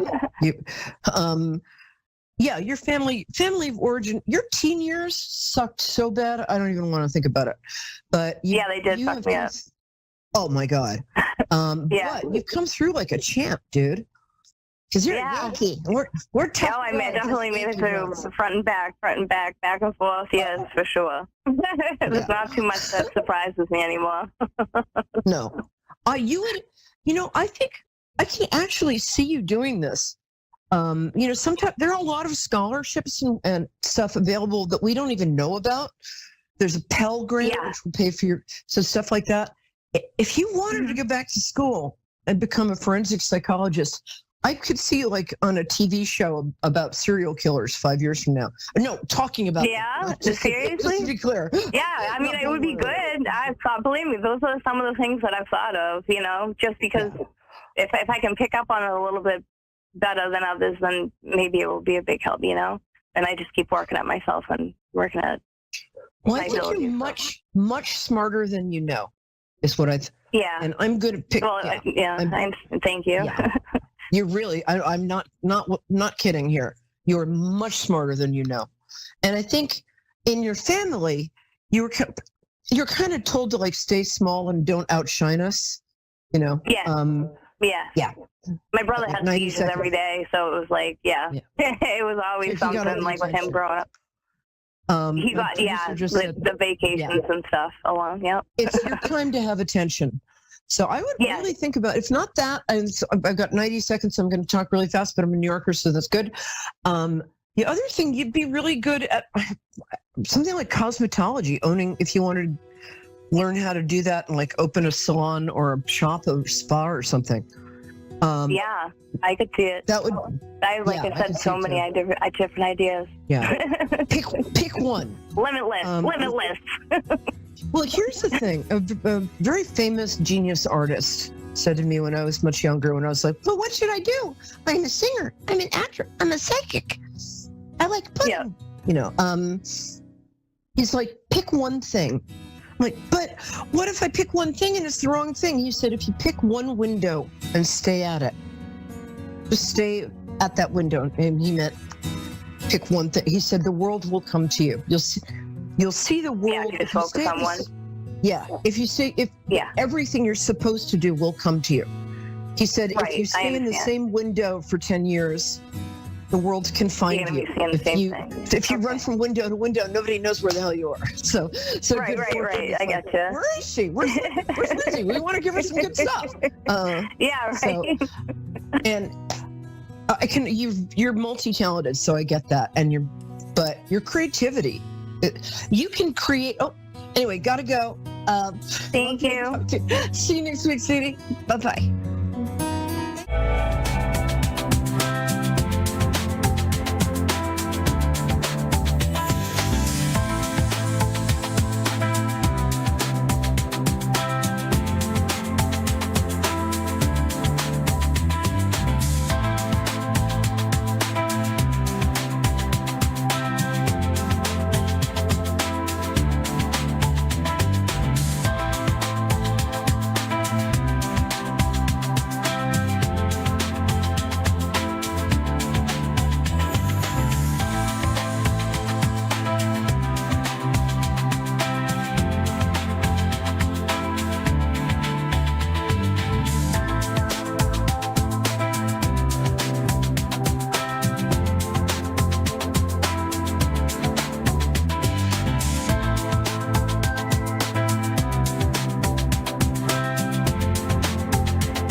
Psychic Radio, Earth's #1 psychic radio network, and watching Moonstruck TV, Enlightening Television.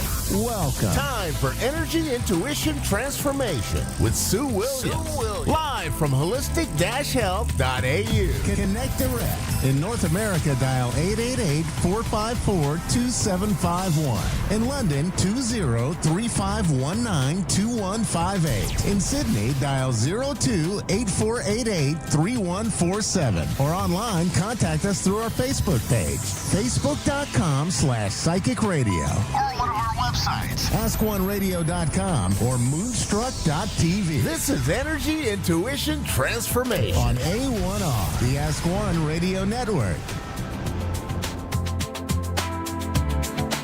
Hello, beautiful souls. And I'm Sue Williams, and welcome to my show, Energy, Intuition and Transformation. And it's a place where I don't only deal with the beautiful humans who are viewing and listening, but also we reach out to our animal companions. And I had wonderful feedback from last week's show. Thank you so much for those who reached out. And it was all about animal communication. So I thought today, because it was such a popular topic, that I would go a little bit deeper into it. People love their animals, and so they should. As I said last week, our animals are part of our family, so we should treat them as such.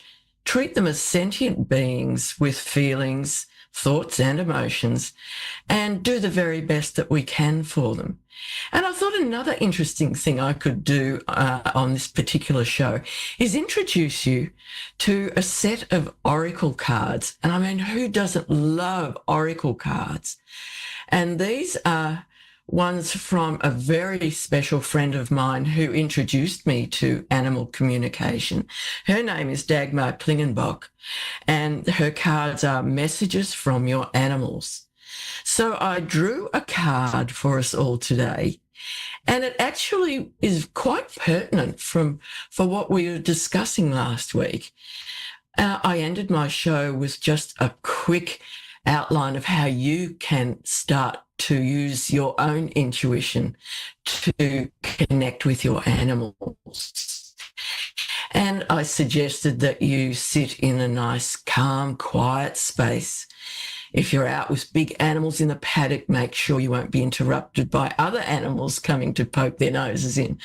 And if you have your dog or cat or any other pet, just sit in a very quiet place with them.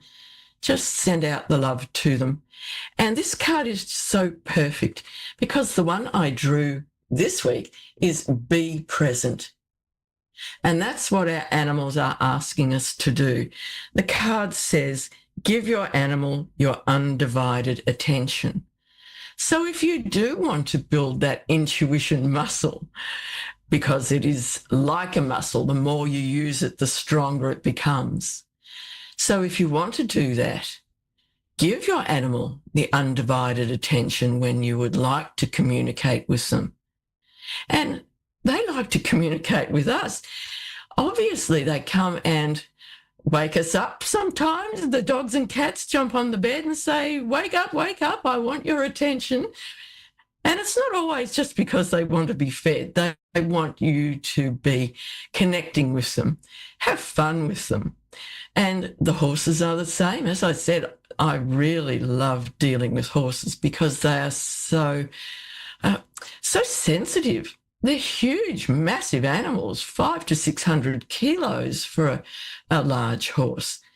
But they are so sensitive. In many ways, they're very fragile. They can injure themselves very easily. So don't just go by their size, the bulk of them. They are wonderful animals to be around. And if you want to connect with them, horses are a great start if you are able to be in an area where you can be with them. You don't have to be very close to them. Just send out those loving thoughts and your intention to connect with them, and they will respond. They need to gain trust. And again, this is another thing that the more you do it, the stronger that connection becomes, the more they trust you. And it's just an amazing thing for you to do. Your dogs and cats will really appreciate it as well, because they can tell you things. Perhaps, someone was talking to me the other day. They had a pet snake of all things. And sometimes when they were going away, that snake would go and live with another friend of theirs, just as a carer for those days when the person was away. And when the snake came back, this person was able to connect with them. And the snake said, "Oh, I like being with you. I don't like being with that person who smokes." And so this friend of mine was just taken aback by the snake actually being able to tell them that the person who was looking after them was a smoker, and the snake did not like that smoking environment. So they are sentient beings. Even a snake, a reptile, they can communicate with you, tell you what they like and dislike. Perhaps your own pet has particular likes and dislikes. Maybe you're in the habit of just feeding the same food every day, that same cat food, dog food, whatever it is. And sometimes the pets might like a change, and they can communicate that with you. You can perhaps go through a list of different things. Generally, you may only feed them a certain type of meat. They may like to have some fish instead, some chicken. So why not ask them these questions? As any member of the family, when you're getting your weekly shop done, you ask the family, "What would you like to eat this week when I cook dinner?" You're not going to put spaghetti bolognese every night, because that would be very boring for everyone. So connect with your animal, see if they're happy with their food.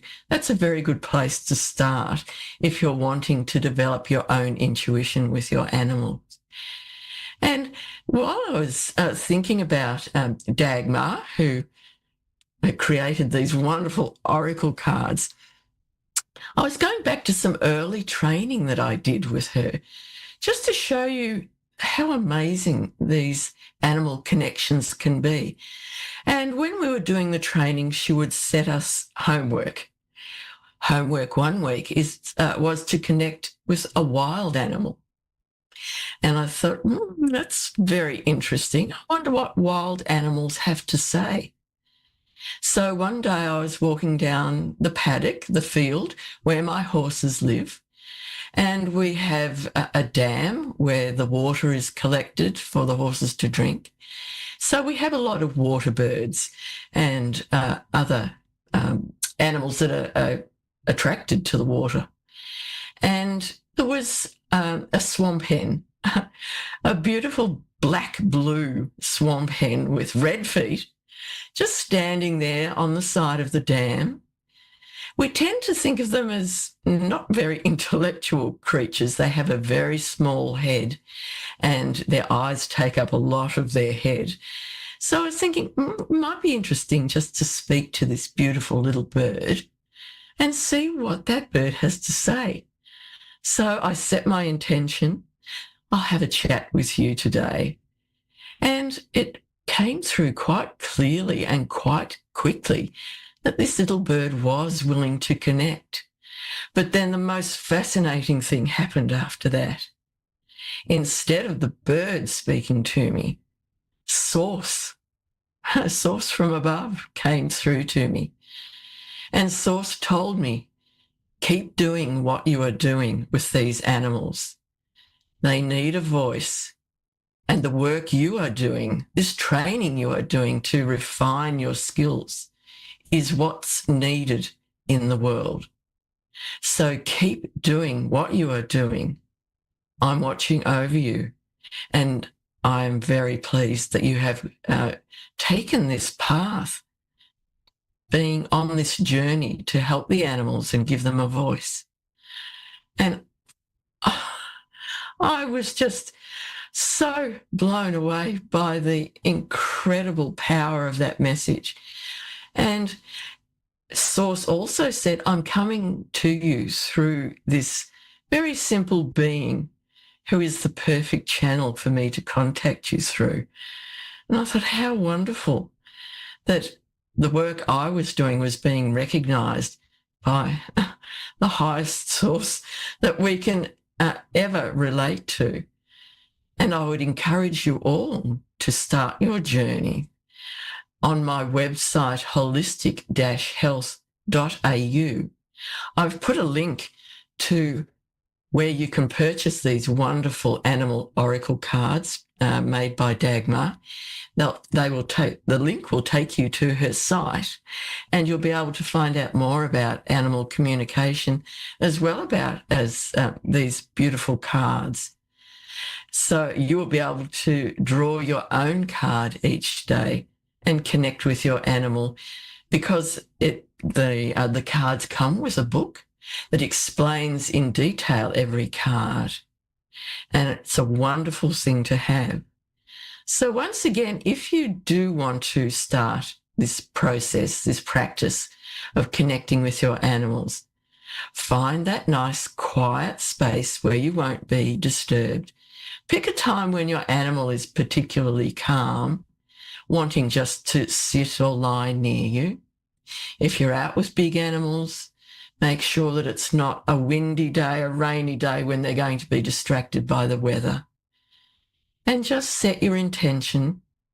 I'm going to connect with this animal today. I'm going to connect with them with love, kindness. My mind will be open to anything that they have to say. And then just take your time. Feel through your heart. Feel that you are reaching out to the animal with the love from your heart. Connect your heart to their heart, your mind to their mind. Take your time. Ask those simple questions. Introduce yourself. Give them your name and say, I would really love to connect with you today. Can you tell me a little bit about yourself? How you are at the moment? Do you feel well? Do you have any companions that may not be the same species as you? Do you have any other animal friends? Can you tell me about them as well? And then just ask one question at a time and wait. Close your eyes if it makes you feel that it's going to be a bit easier, that you won't be distracted. And wait. Just wait for those answers to come. And don't discount anything that comes into your mind, because the strangest messages may come, the most interesting messages, things you don't expect. So I encourage you to give it a try. Go and buy these beautiful oracle cards that will help you on your journey from the link on my website. And I'd love to hear from you if you have anything to share. And if you would like me to do a reading on an animal of yours, contact me through the website. Send me a photo and I would be delighted to give you feedback in my next show and connect with you that way. So thank you for viewing and listening, and I hope to catch up with you next time on my show. So goodbye for now. Have a blessed week and have fun with your animals. Bye.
Psychic Radio, Earth's #1 psychic radio network, and watching Moonstruck TV, enlightening television.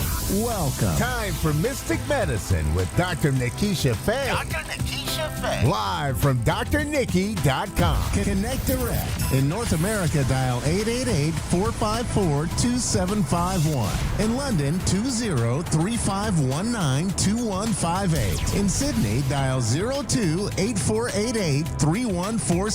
Or online, contact us through our Facebook page, facebook.com/psychic radio. Or one of our websites, askoneradio.com or moonstruck.tv. This is Mystic Medicine on A1R, the Ask One Radio Network.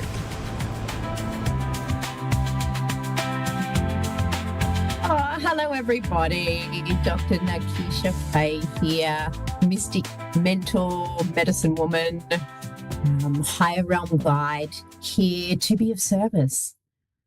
I was sort of just sitting as the show was coming on and into what I might be able to share while we wait for a caller to come in.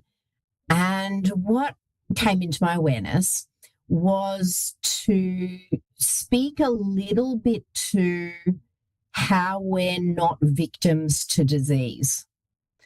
Like in our modern world, we're led to believe that we become victim to disease. So illness just falls on us and we're helpless and hopeless and there's nothing we can do other than, take medicine, have surgery, blah, blah, blah, blah. I'm not taking away from that is important sometimes, but also what has gone missing in modern medicine is the awareness that our energy is what supports our body's function to heal or to not heal. And what determines the state of our energy is our subconscious. So what's in our subconscious that may be unresolved, that may be holding untruths that have come through our ancestry or other timelines, if that's in your belief system. And what happens is when we're holding energy that's vibrating at a lower frequency than the truth of who we are as light beings, then it disrupts the body's ability to do what it does naturally, and that's heal. The body, our cell cycles are programmed to regenerate, but they cannot do this if the energy in that particular area isn't in harmony. And now all through a lot of different ancient medicine lineages, like traditional Chinese medicine, Ayurvedic medicine, the list goes on, there has always been an awareness around how different emotions gravitate to different areas of the body as well. And so we can get a really good idea about where a dysfunction is in our physical body as to what's happening in our subconscious for us to evolve through. That's another really important key that often we're not aware of, is that these things aren't there to make us suffer. They're actually there to support our evolution. When our body is unwell, out of balance, out of harmony, it's actually our body waving to us, going, hey, look over here. There's something in your subconscious that isn't serving your benefit. And we've kind of forgotten that in our modern world. And so a lot of the basis of this mystic medicine that I support to facilitate, but I also teach as well, is about that. It's about coming to the realization of the true underlying cause of dysfunction and disharmony in our lives and creating pathways to move through that onto our evolution. And as we evolve through the patterns, the disharmonies, the body starts to heal itself. And I've been seeing this for decades now, which is why I continue to advocate, and I know how powerful these deeper realizations are. Anyway, I thought I would leave that with you to start off with. We have the beautiful Suzanne here from Westville in Canada. Suzanne, are you there?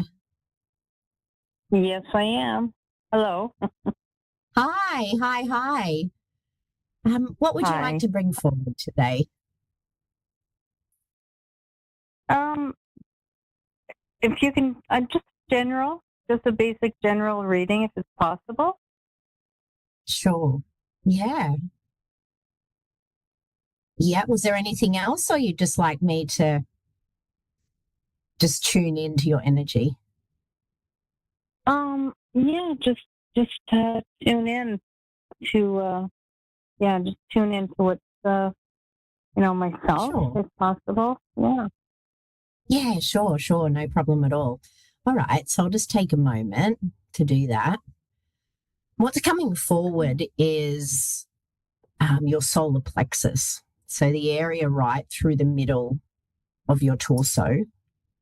And what it feels like is it's holding a fair bit of stuck energy. And so this stuck energy tends to accumulate in the liver. So our liver doesn't just filter physical things, like from a physical perspective. It does that as well. But what it also does is filters our emotions. And what happens when we hold on to emotions and kind of shove them down and, try to avoid them, is that it starts to collect through the energy straight through our middle. And then what happens then is it starts to affect the function, in that particular area. And, not that it's anyone's fault, actually told, right, ever since childhood. Don't know if your life was the same, but I'm pretty sure it was pretty common, wasn't it? Growing up, we're always like, stop, don't talk about it, don't say anything unless it's, unless it's something nice. So can you kind of resonate with it and holding on a bit? Yeah. Yes, I can. Yes. Yeah. And so, so how that's playing out is it's actually creating stagnation in your life as well. Because of this holding, it's creating like a stuckness in your life as well, not just with the emotions, but because of that, because the energy of that stuckness is around the middle, it feels like that's actually affecting more of the energy around you as well. Can you resonate with that? Can you sort of get into a little more detail on that, if possible? Yeah. So, what it feels like is that your higher self has some desires or has some inspiration's a better term, has some inspiration about how you would like to be in the world, how you would like to move forward. But what's happening is this stuckness is creating a lack of clarity around that. And because the stuckness is in that solar plexus area, it's also stifling in a way your belief in what you're capable of to be able to make different choices as well. Can you resonate with that?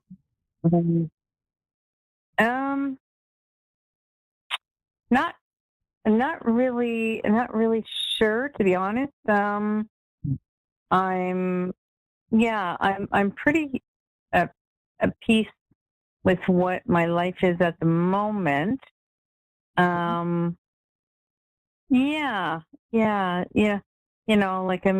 We've moved away from everyone to a different part of the country, so that could be possible, just missing everybody.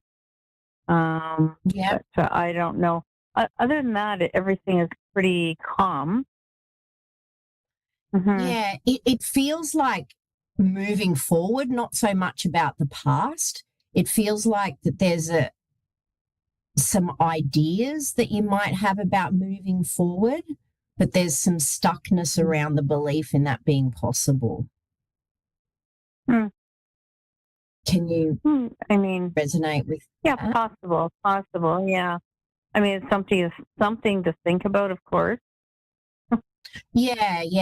And why these things come forward, as well.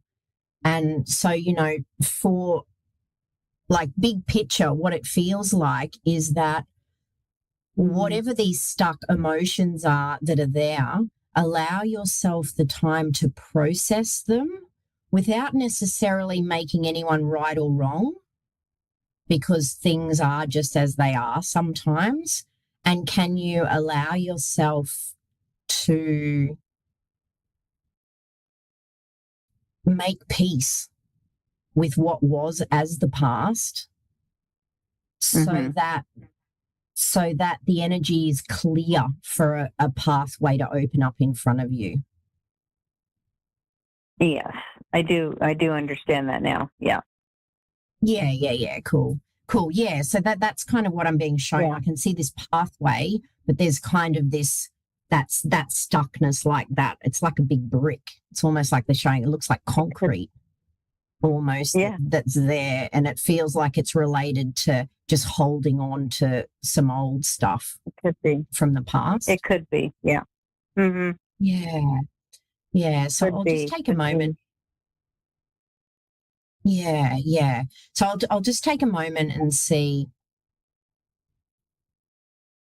Okay, so what they're showing me is the violet flame. Are you familiar with the violet flame? No, not. So the violet flame is a cosmic flame, and what it does is it helps to transmute old energy.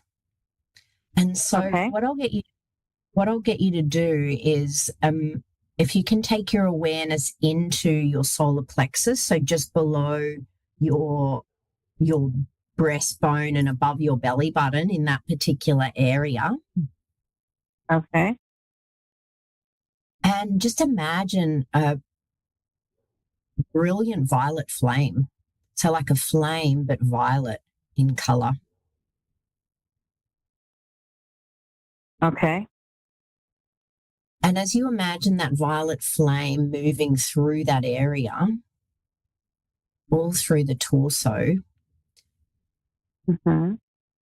it's helping to transmute some of that stuckness, because it feels like some of that stuckness doesn't have a resolution as such, because there's two different beliefs. And so rather than being stuck in the wrong and the right of it, which keeps these emotions trapped, is can you allow yourself to be free of it, just to agree to disagree, just to free yourself from still being stuck with it? Right. And so as you breathe into that beautiful violet flame,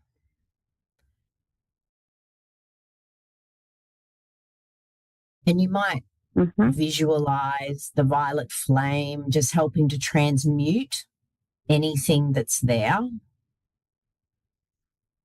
What I'm seeing is it's helping to turn that concrete into dust. And then the dust is more easily moved than the concrete. Right. So as you continue to breathe into that. Yeah.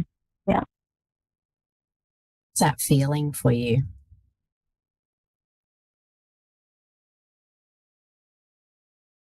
Yeah.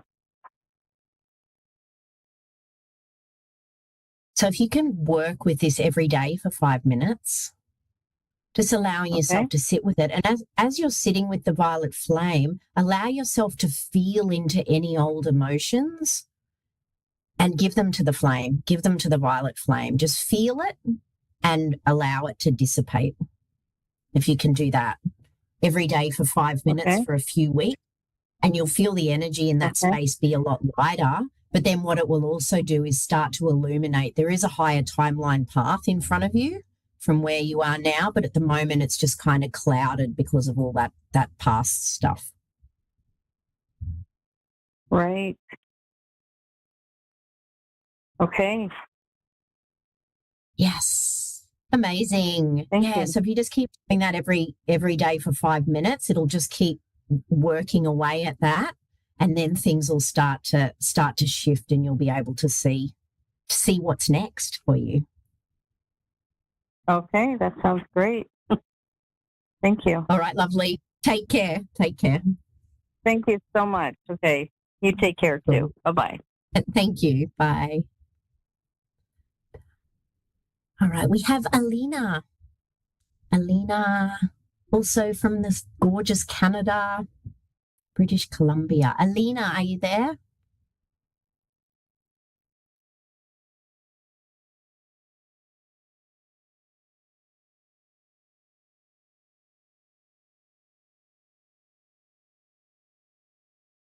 Oh, I can't hear Alina.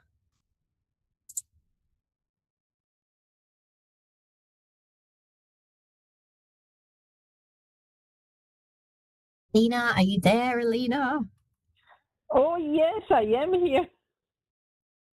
Yes. Yes, I've got you. It's just a little bit quiet. Hang on, I'll just turn it up a little bit. Okay. Yes. Well, is there anything you wanted to bring forward today? We're just at the shorter bit now, so we've just got like 8 minutes left. Okay, well, I'm really curious about my relationship, like future and like recent, like practically what's going on and into the future. If you can see something important or something like. Yes. Yeah.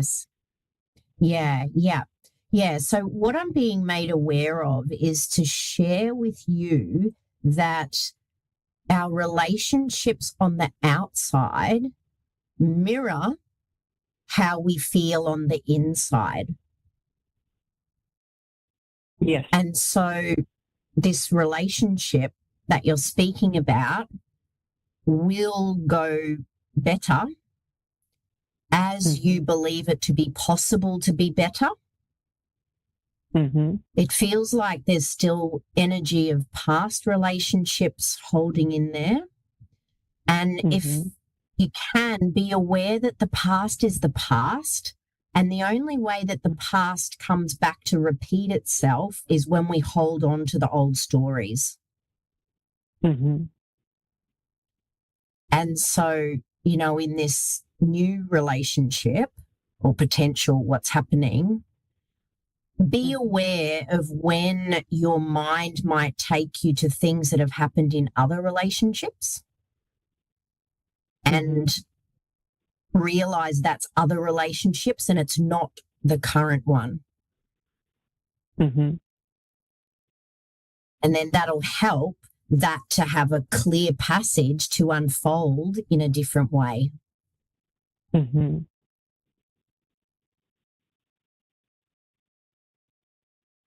You resonate with that? So my current partner or my boyfriend, it's not the one in the future with me.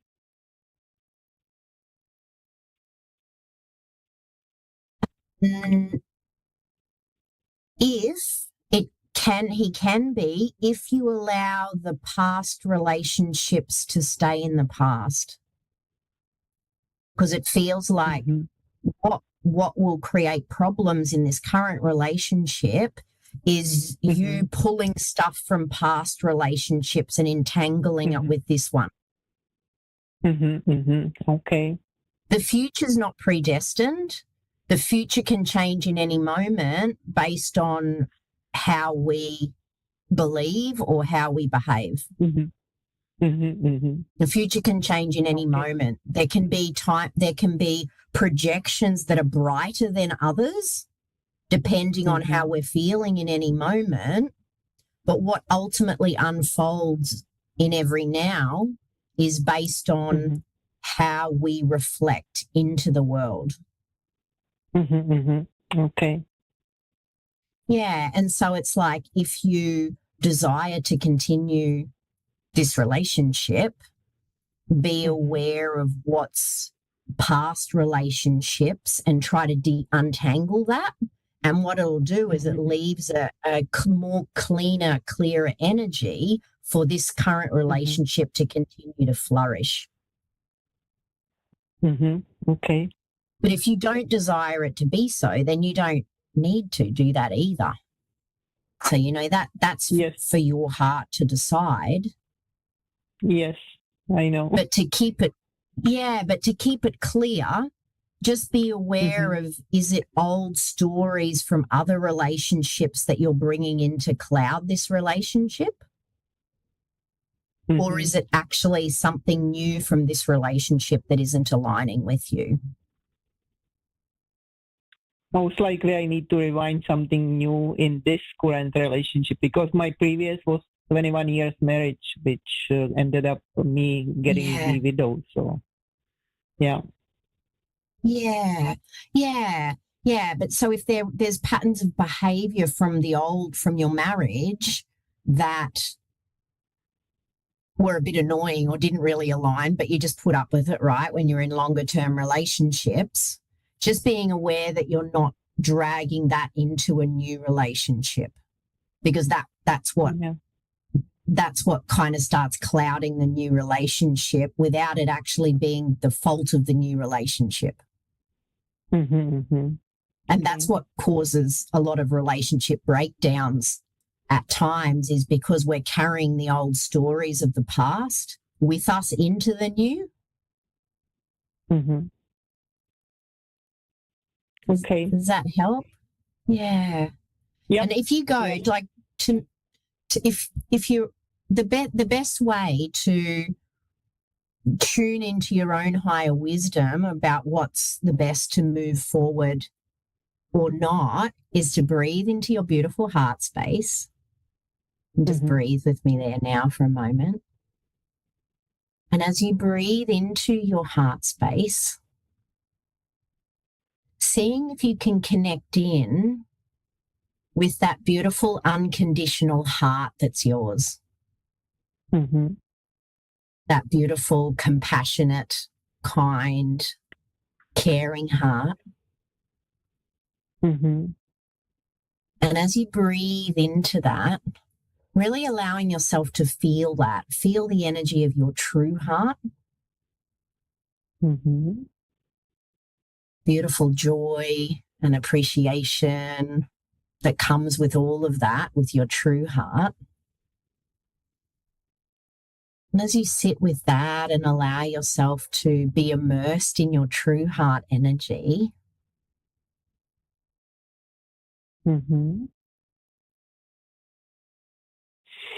then asking yourself whatever's on your heart and feeling what you know to be true, not thinking. Keep that cheeky thinking mind out of it, and just feel in your heart and know that to be true. Your true heart knows in every moment. How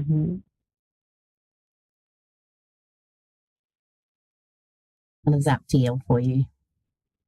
Good. Relaxed. Yeah, it's a beautiful tool, like always sitting with your true heart. And when you're in the space of your true heart will also share with you the truth, whether the information, whether the whatever's coming up for you is the past or whether it's current as well. And then you can kind of discern as you go along. Okay. But yeah, just let yourself to detangle from the past, because it feels like that's what is going to create any issues if there's issues. Okay. All right, lovely one. Good luck with it all. Stay true to your beautiful heart. I could feel your beautiful heart. It was singing out and it was like, you sit with that every day for 5 minutes and then everything just gets easier as well. Thank you so much. Take care. Thank you. Yeah, you too, lovely. Bye for now.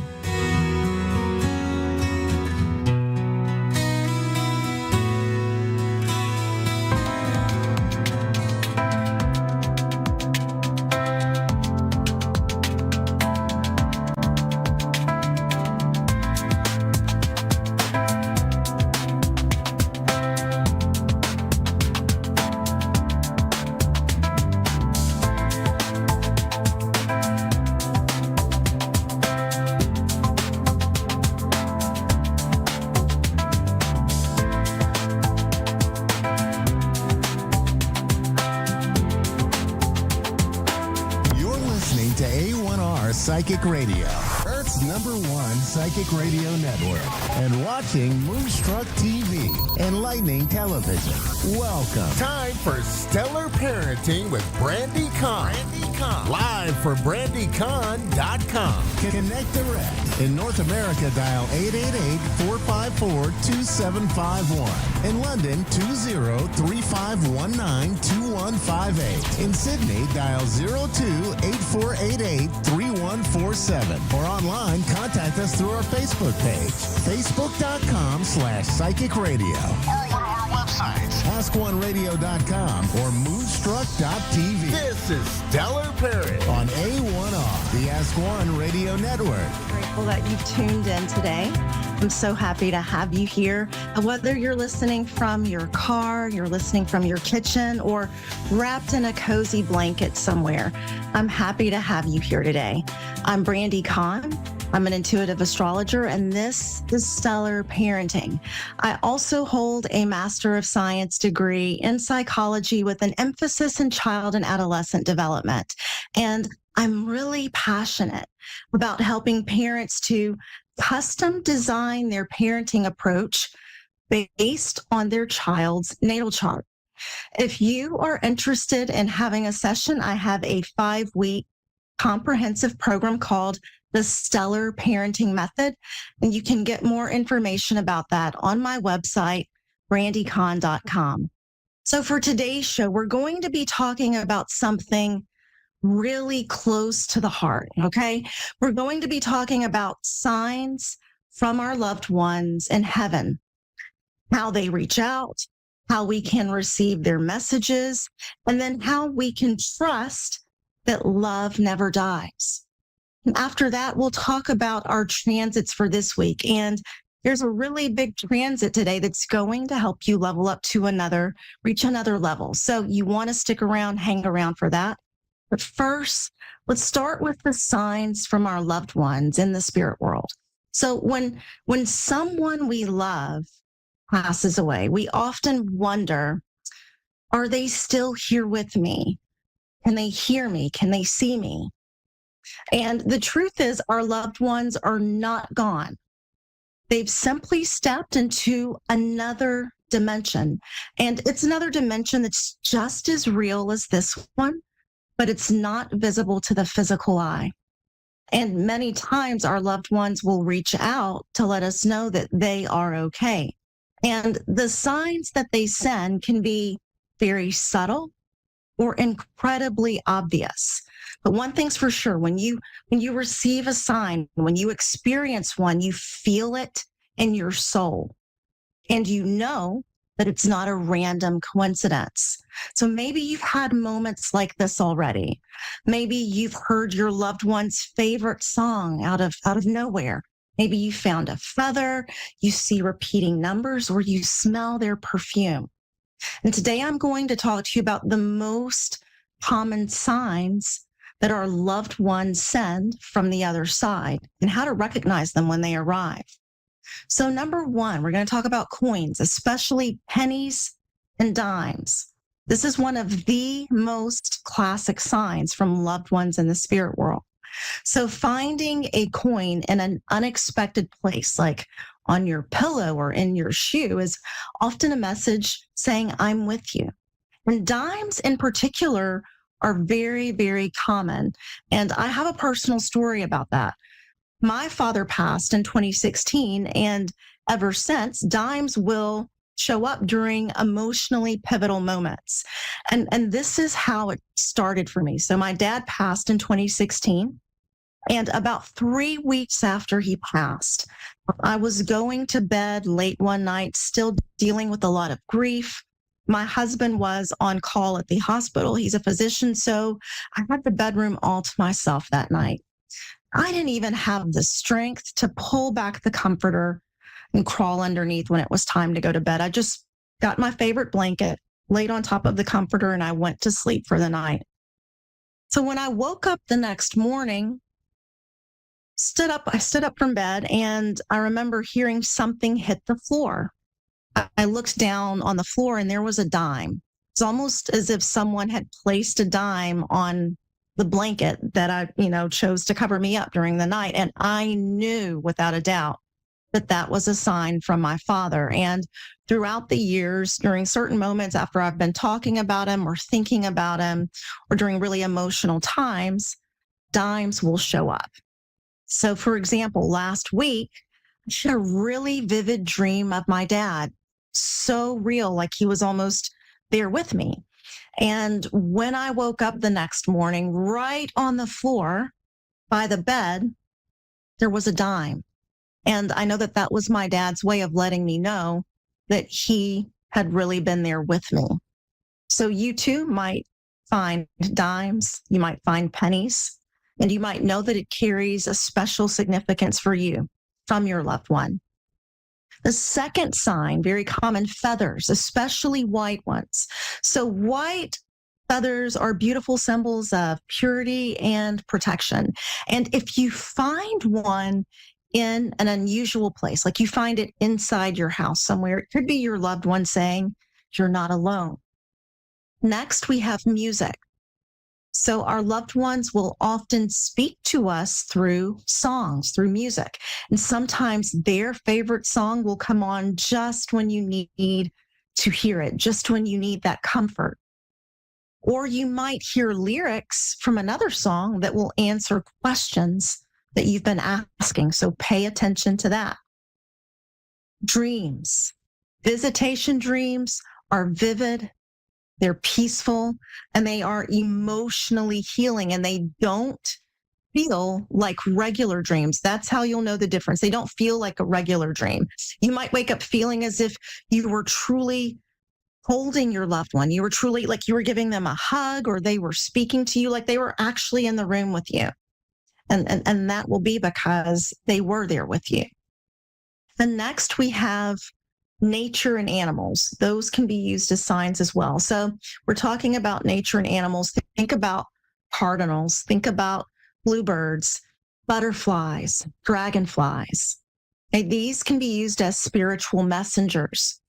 And if you keep seeing the same animal or the same bird right after someone passes, especially during your moments of grief, it might not be a coincidence.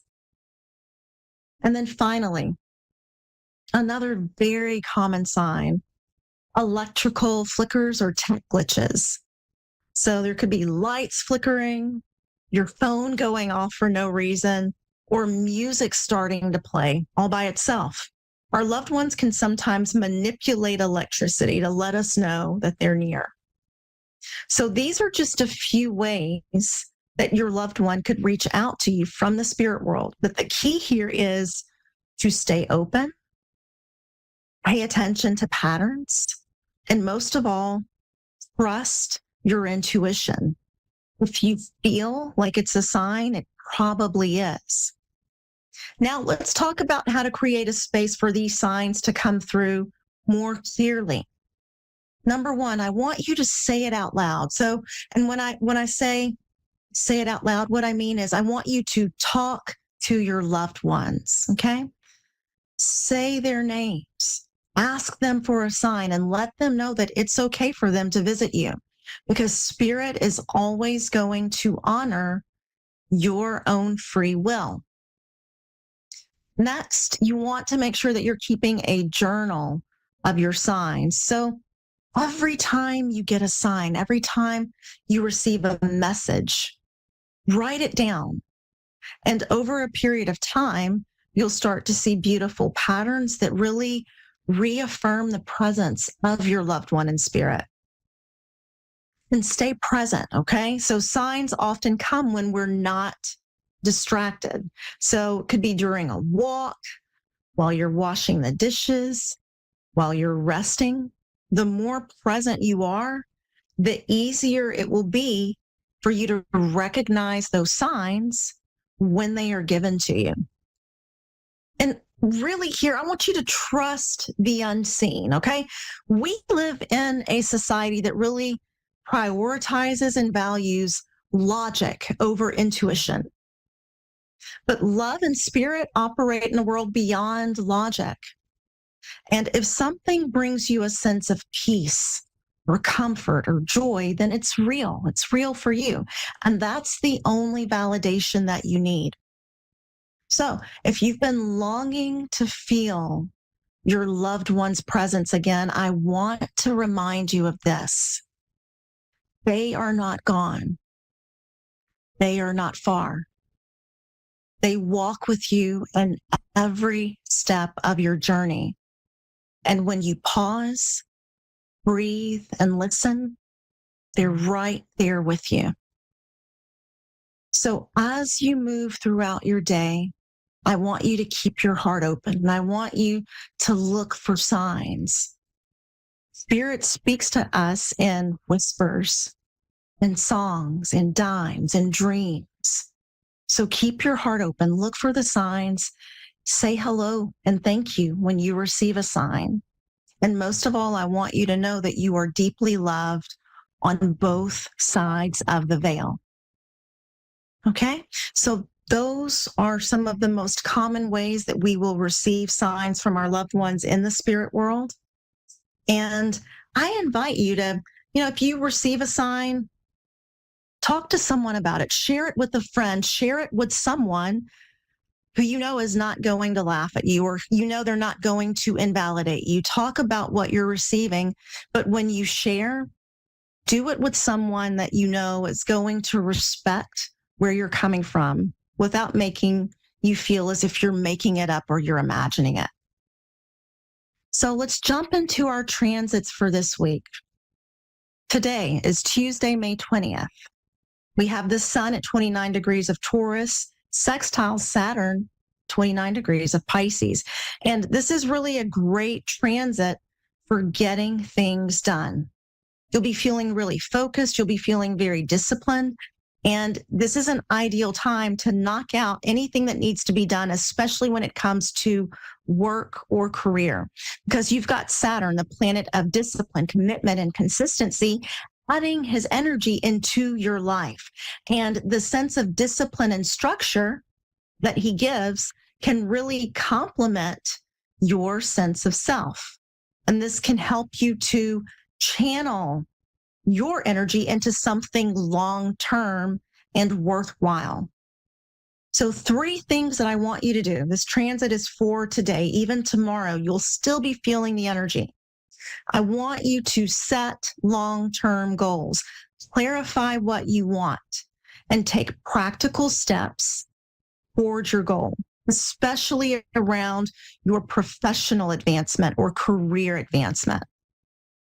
The second thing I want you to do today, figure out how you can really establish or strengthen your sense of routine. If you do that, it's going to add a huge amount of stability into your life. And number 3, it's a great day to seek guidance from a mentor that you might have or an older person, because their wisdom can be very impactful for you right now under this energy of Saturn. 3 things to avoid. This is not the time to procrastinate or to be passive. It's the time to build momentum. Use this energy to your advantage to level up. Number 2, don't ignore your responsibilities right now, or you could miss out on the rewards of Saturn. You really want to use this energy of Saturn. And number 3, try not to be overly critical of yourself or of others during this transit.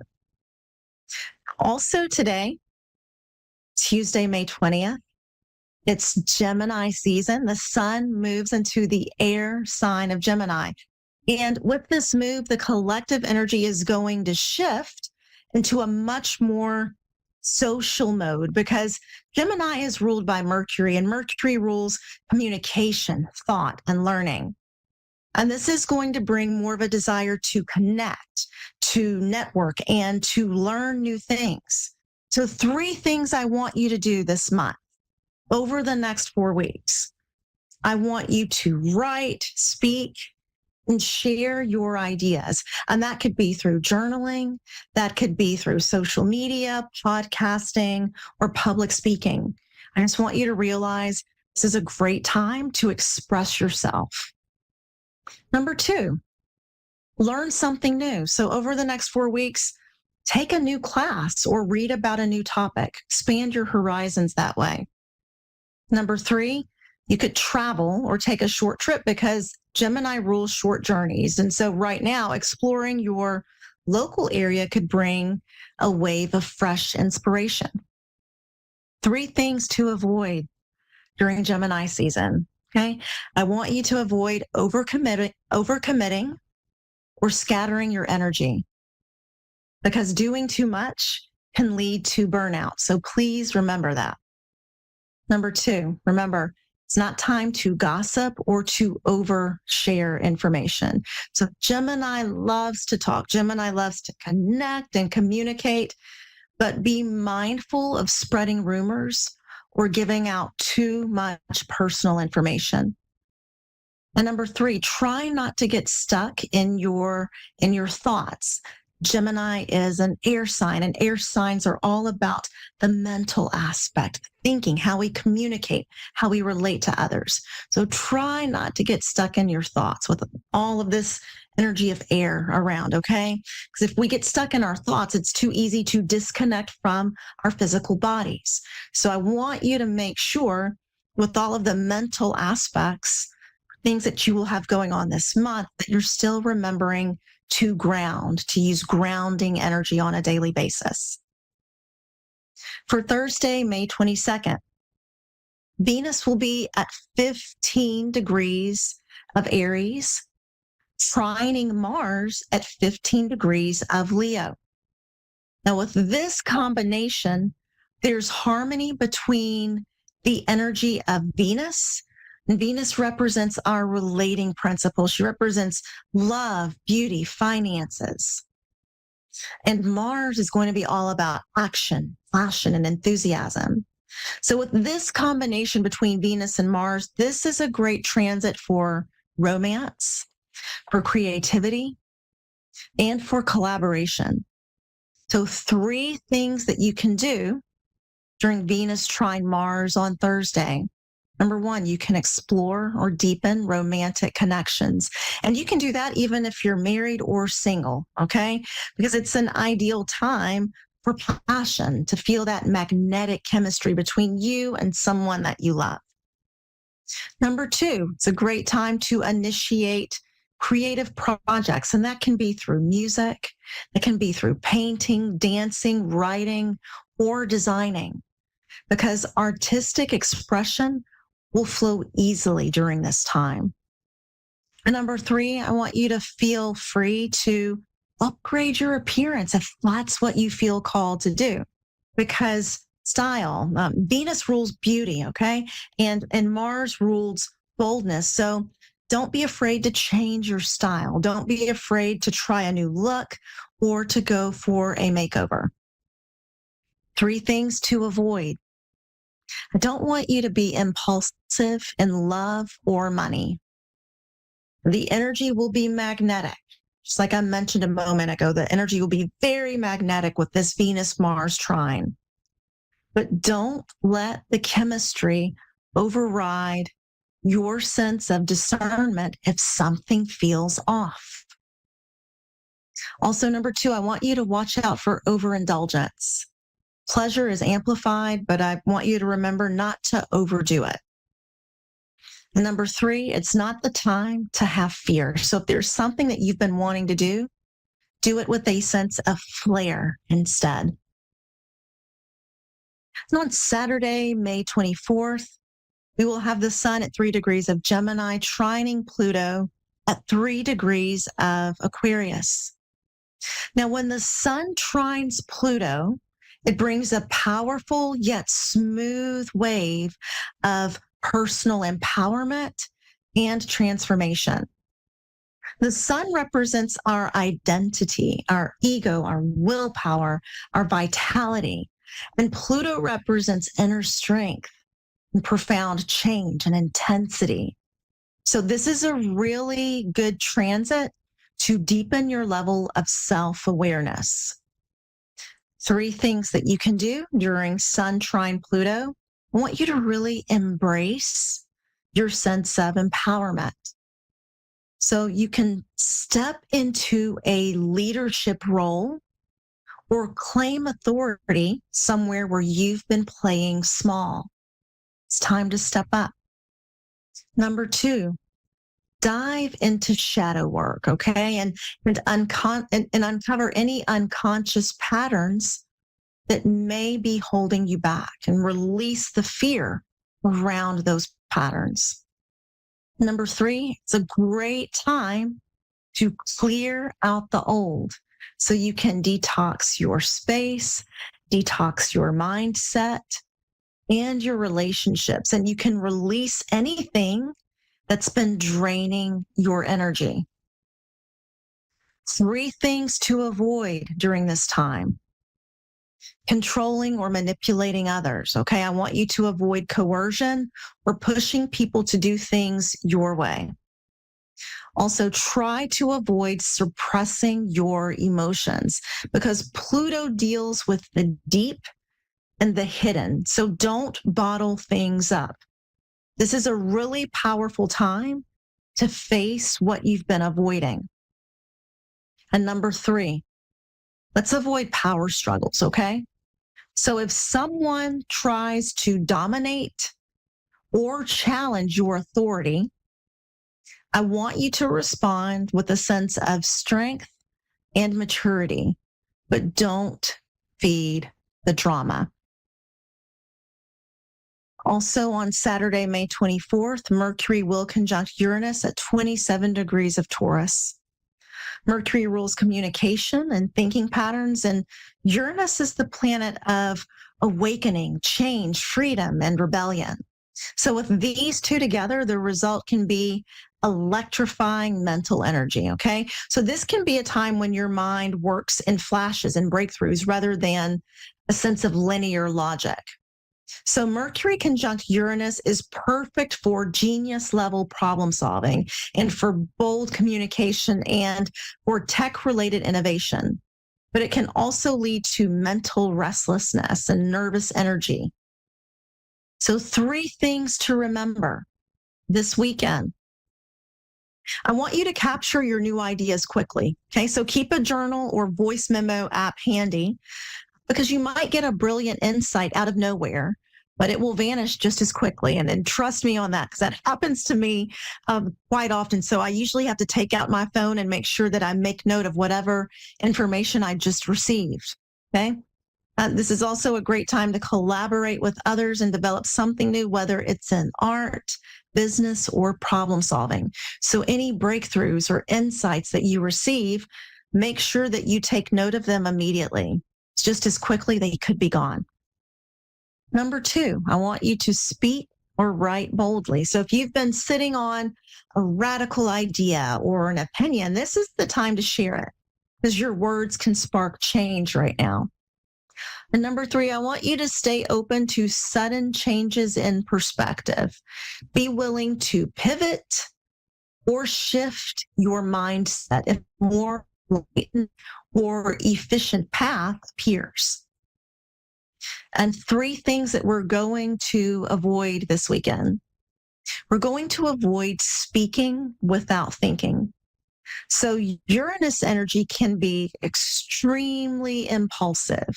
Okay, so we want to avoid blurting things out, especially things that might shock other people or offend other people without giving context and without having some type of mindfulness about what we are saying. I also want you to avoid overloading your nervous system. So stay away from too much screen time, especially this weekend.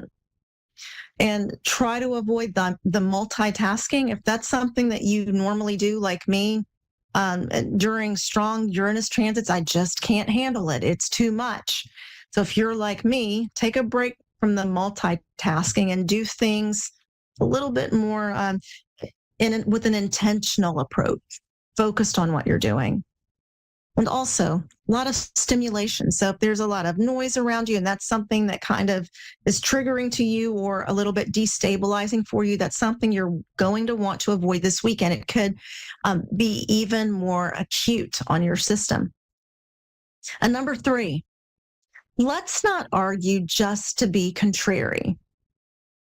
So don't debate just for the sake of shocking someone else or for the sake of shock value or proving that you're different. This weekend is not really going to be the time to do that with all of the Uranian energy. We want to use it in more of a constructive way, with receiving new information, receiving breakthroughs, and then allowing those breakthroughs to move us in a new direction in our lives.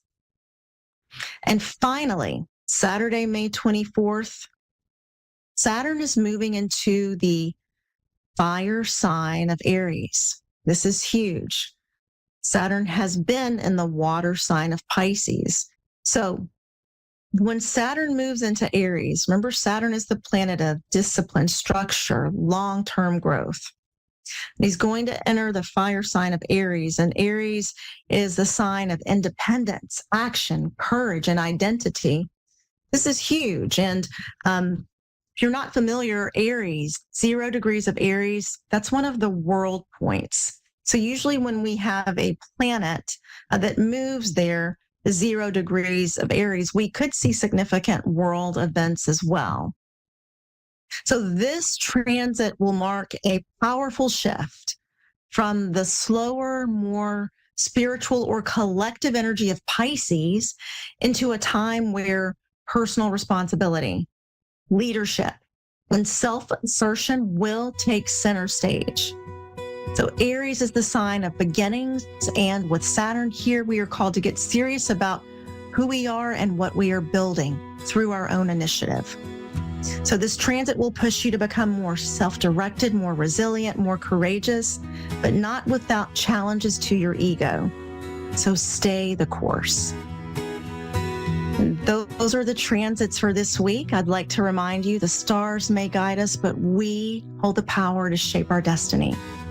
So use all of this energy with intention, and I'll see you here again next week.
to A1R Psychic Radio, Earth's #1 psychic radio network, and watching Moonstruck TV, enlightening television.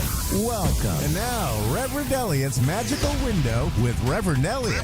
Live from magic-works.com. Connect direct. In North America, dial 888-454-2751. In London, 20-3519-2158. In Sydney, dial 02-8488-3147. Or online, contact us through our Facebook page, facebook.com/psychic radio. Or one of our websites, askoneradio.com or moonstruck.tv. This is Reverend Elliot's Magical Window on A1R, the Ask One Radio Network. Greetings, fellow seekers of truth, wisdom, and light. This is Reverend Elliot, your friendly neighborhood esoteric practitioner, coming to you live tonight for the first time in a month from the city of New York, where I am so glad to be back. It's like autumn here. It's ridiculous. I mean, we have 50-degree weather and winds that you wouldn't believe. It's just sheer insanity. So, hey, I'm just glad to be here and glad to be back with you. I ought to tell you what happened. I ought to explain why I was gone for a month because, you people call me, and you've been doing this for years now, and you're all very open and honest about your lives, and I think I owe you at least that. So let me tell you what went on here. A lot of you who listen regularly will know this may come as either a surprise or irrelevant to everybody else. I missed a lot of shows last year because I was what we medically refer to as dying, but they pulled me back from the brink. And now I go through a lot of medical treatment. A lot. It takes up a big part of my week, which it's a good thing I'm retired, but from any kind of career, that's, except for this, I'd been running a newspaper for 20 years, and even that gave me a lot of leeway in terms of hours. But I don't want to say they made a mistake. They tried something a little different about a month ago. And it wiped me out. It just almost bumped me off. It really wasn't in any mortal danger, but I was a mess, and it brought on all kinds of nerve pain, and it just, most of my time was spent screaming in agony and taking painkillers. Now, painkillers have their place, but they certainly don't help when you're trying to talk to people, because you may think you're doing well, but it's babble, and I'm hoping that I passed that stage. That's up to you to decide, not for me. But it took me a month to get over what happened and get my strength back. Today was actually the first day that I felt like a living, breathing, working, functioning human being, at least as a simulacrum there. And so I'm glad to be back. I'm just a little nervous because, like I said, I haven't done this in a month, and that got me. It almost broke me. But the doctors are good. They do what they need to do. They treated me, they got me back, and I'm here with you. And I'm also available again for private readings, which you can find at magic-works.com, magic-works.com.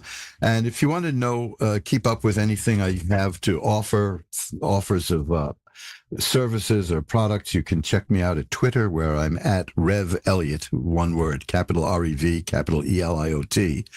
And join me there. I don't do much on Twitter because I don't go around insulting people and yelling and screaming. So I have a moderate little, faintly amusing Twitter stream. So you might want to take a look there.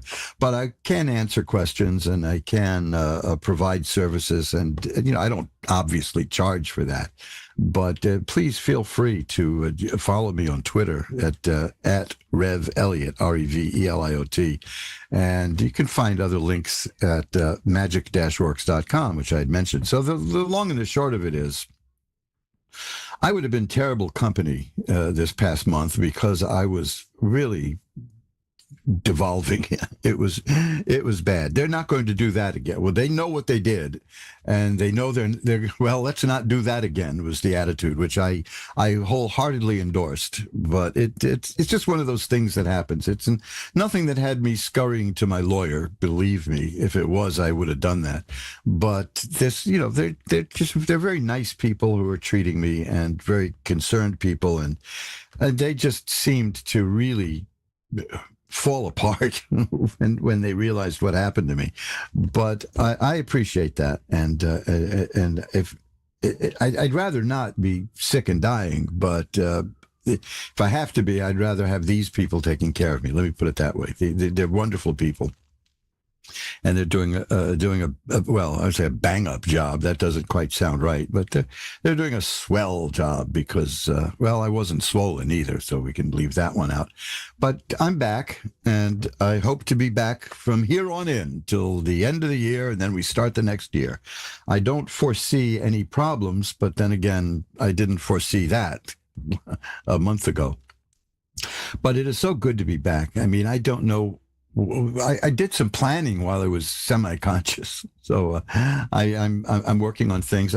Some of you may realize that addition to as a magic worker, I make my own incense, and I make my own little magical devices, like the chart that lets you know when the best time is to do a ritual. For instance, if you're into ritual magic, you can take a look at that at the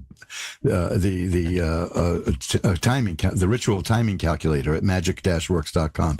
And it's one of those things that I like to do things. I like to make things myself. Well, I got forced into a situation because of inflation that I went into another direction, and I started making shaving soap, and I took the time to start tinkering with it to improve it. And I'm going to have some improvements to announce in the next couple of weeks or so. Nothing drastic, because I like it basically the way it is, but things are going to change with it a bit.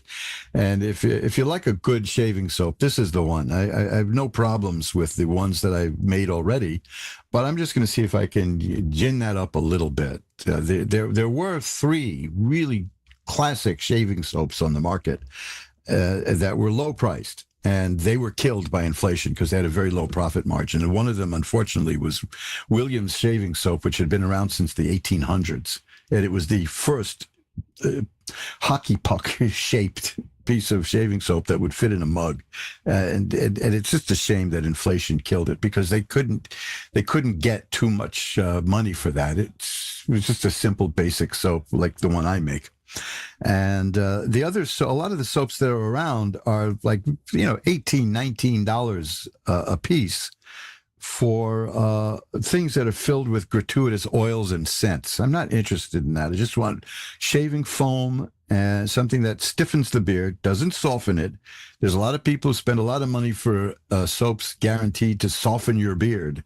Well, that's the antithesis of it all. The whole point of the shaving soap is to harden the whiskers so that they can be clipped off with the blade. Otherwise, they'll bend. So if you see something that promises to soften your beard, don't use it. But in any case, if you really want to use a good soap, use mine. And you can find that at mojoacademy.org. There's a shaving soap page there. So I really started making it so that I'd have a soap that I can like without feeling ripped off, since the ones that I used to use are gone. So, necessity is the mother of invention, I suppose. So I got the equipment, I got the ingredients, and now I got the soap. So that's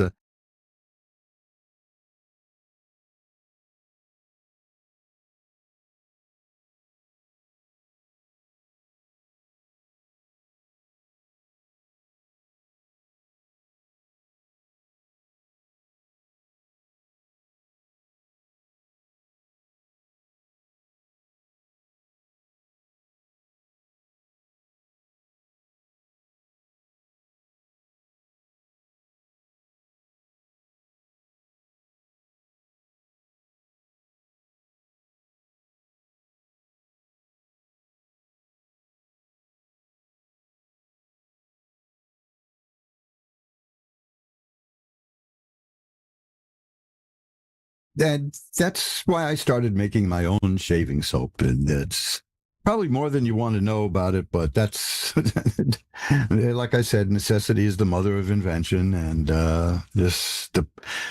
some mother came up with the prices for shaving soaps these days, and I didn't like it, so I'm doing my own, and that's just almost a natural outgrowth of the esoteric work, since, as I mentioned, I do make oils and incenses, and is that the plural? Incenses is incense, but so you can find these things over at my. I want to get to the readings as soon as possible because, first of all, I know I have a tendency to babble, but I also know I have a tendency to babble a lot if I haven't been on with you for a couple of weeks, and this has been a month, and I had cabin fever, so I just wanted to mention those couple of things, and more will come out as we talk.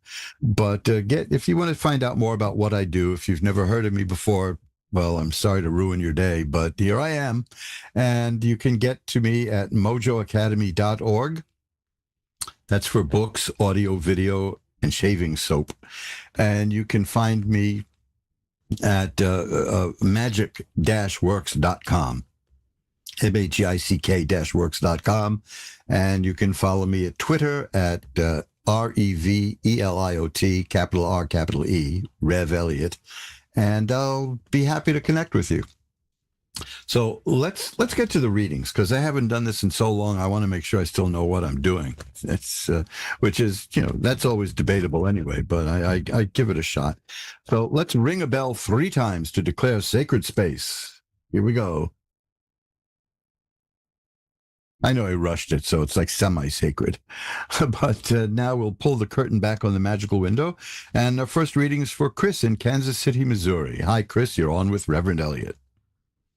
Hi, I'm so glad I got to speak to you. You actually gave me a free, thorough reading through my email and said it was one of the best outlooks or whatever that you had seen, and you've been doing it since the 80s. I found you on Spotify and started binging your episodes. And although I don't need a face shaving cream, actually I might. I'm now 40 and I'm starting to grow chin hair, but I'm interested in the oils you make. It's also, this soap is also good for anybody who shaves, and I do have a special. Well, yeah, I have. As long as you mention it, I have a special deal. Hair, so it'd be great. I have a special deal, which is a free shaving brush when you get 6 soaps. So, in any case, I do remember your reading. It was an outstanding reading, and it was fun to do. That was the free mini reading, right? You're right, but it's so crazy that I'm sorry. That wasn't the $10 reading, was it? That was the because I didn't have $10, okay. and you did it anyway. Well, yeah. The thing is that the shorter readings like that do tend to work very well, especially as if the question is well stated. So yeah, I remember we went back and forth a little bit for us to get the question settled, and then we did it. And that was fun. I enjoyed it. I didn't have just a simple question. Yeah, and I know. I didn't have a simple question, and I don't tonight either, just because things are coming down to the wire in the next couple of weeks, and the people that have took me in when I lost my house and my mom and my sister is determined to make sure I have nothing. The people that took me in that now 12 months ago have their own family stuff coming up, and I've had family like that. And I've never could have fathomed these people that I never didn't unconditionally love would be people that I'd have to choose to not know because they're not those people anymore. Yeah. I made peace with that, unfortunately. But the people that took me in are now I'm a burden to what they need to take care of, and I have nowhere to go. Still waiting on probate to finalize in June. I've got other things that have stockpiled that are falling down and no way out just yet. And I know that the cavalry's here, but I'm still without real control. Look, you mentioned the cavalry, right? And I pulled up a card. Let me see. Does this show up? Can you see that card? I am on the phone, so I'm not watching it. I can't with the phone. It will. I'll tell you what it is. problems. It's the Knight of Swords, and it shows a knight on horseback charging towards the person looking at the card, and holding a sword. So this is the cavalry is here, is what that's saying in a sense. And the King of Swords is even better. Well, let me tell you this. The card I have here now is the Wheel of Fortune, and that's a good one. I was getting ready to say the Wheel of Fortune is what you drew for me, and I drew it 2 more times that same week. Yeah, so things are going to be changing for you. There's no doubt about that then. So there's the next 3 cards I have are money cards, and they're good ones. They're very good money cards. And I mean, they indicate the money coming. One indicates a new job, new work, I'm unable to physically work right now because of what has been a 5-year debilitation that's gotten 1,000% worse. But now I had to reapply for disability, which is also getting cycled through again in the next month and a half or so. But again, it'll be a waiting game. This doesn't necessarily mean only a conventional job. It can be a project that's right. a thing that when you I've do. done it, I have a lot of side stuff. It's completion. The threes are completion in tarot, and this means you're going to take on an assignment and you're going to complete it, and you're going to be rewarded for completing it, and it will lead to other things. So that's going to be very good for you. I do social media marketing if you want somebody to help market your soaps. Yeah. Well, you know something? It's a silly thing to do for me because in terms of research, it's so easy for me. It's just it's the few things I can do without thought. No, I mean the soap, not the marketing. I cut my teeth. Right. I was a marketing executive for years. I cut my teeth in marketing and business. But let me tell you what I mean by silly. This is why every instinct in me as a marketing person says how stupid this is that I'm doing. But I said I really only make this because I like it for myself. But here's the thing. Right. How many men in America shave with a shaving soap and an old-fashioned razor? Do you know the number? Right. It's 5%. So we're talking about. There's probably a 4 percentile. 4 percentile. We're talking about. I'm really not doing this to become the shaving soap baron of the world. It's also because these people aren't educated in the point of what you just said before promoting it, which is it's not meant to soften it. If it's softening it, then you're defeating the purpose of it getting the best shave. Oh yeah, and you can go to YouTube and see training videos that people do for shaving. I've done a lot. And here's one of the things they do. Alchemy. Yeah. Boy, that's a whole other thing. I've been working on an alchemy project for so long. I've just, I don't know how to boil it down. I love alchemy, and it's one of my. You know what people say, that the definition of insanity is doing the same thing over and over again and expecting different results. That's what the alchemists did. The whole thing of alchemy is that they would do the same thing and see if they had any changes. I feel like alchemy is coming full circle because now it's coming back around, even though it's the one that started everything. But now people are realizing all the chemical and fake stuff is not healthy for yourself or your body, externally or internally. And now people are resorting to the earth and the herbs and the things that are provided by Mother Earth and this planet for a reason, and because we were designed to heal ourselves. Why would you deny? I make my own medicines also with herbology, but I have my own tinctures. Matt, stop. But I don't market that because I don't want to get into the whole licensing business. Right, me too. Well, so I started making my own crystal powder with salt and charcoal, and I call it bitch begone. But I recently came upon some other ingredients that have made it even more potent. So I just call it No You Better Don't. One of my favorite names for an occult product, and it's not really around much anymore, was called "Make the Opposing Lawyers Stupid Oil." and oh my God, can I have some of that? Because that's kind of what I'm facing with. I have 3 different court cases in 3 different counties for 3 different reasons coming up, and only one of them is the money. Check Wisdom Products in California. They used to have it. They may still have it. If not, we can talk about. I can tell you what you can blend, but just to get back to, we can go on like this forever. Like I said, I have a tendency to be chatty, especially when I haven't been on the show in a month. The main thing I'm seeing here is that you're going to. There's going to be philanthropy and some money coming your way also, because I got the 6 of coins, the 3 of coins, and the 7 of coins, with 7 being that it's a return on investment in a sense, that and the investment is that you're working on. You're entering a period where you're prepared for it, because there's the 9 of rods. You've suffered is what it says, and you've learned from that. And the Ace of Cups is here, which tells me you're about to not just the money, but you're going to enter a very more emotionally fulfilling time. You're going to do very well that way.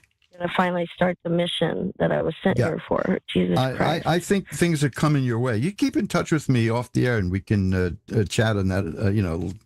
I mean, like as colleagues in that sense, but because I can go on forever. But I see here also one last card, the 7 of rods, which is a person who can sweep away obstacles.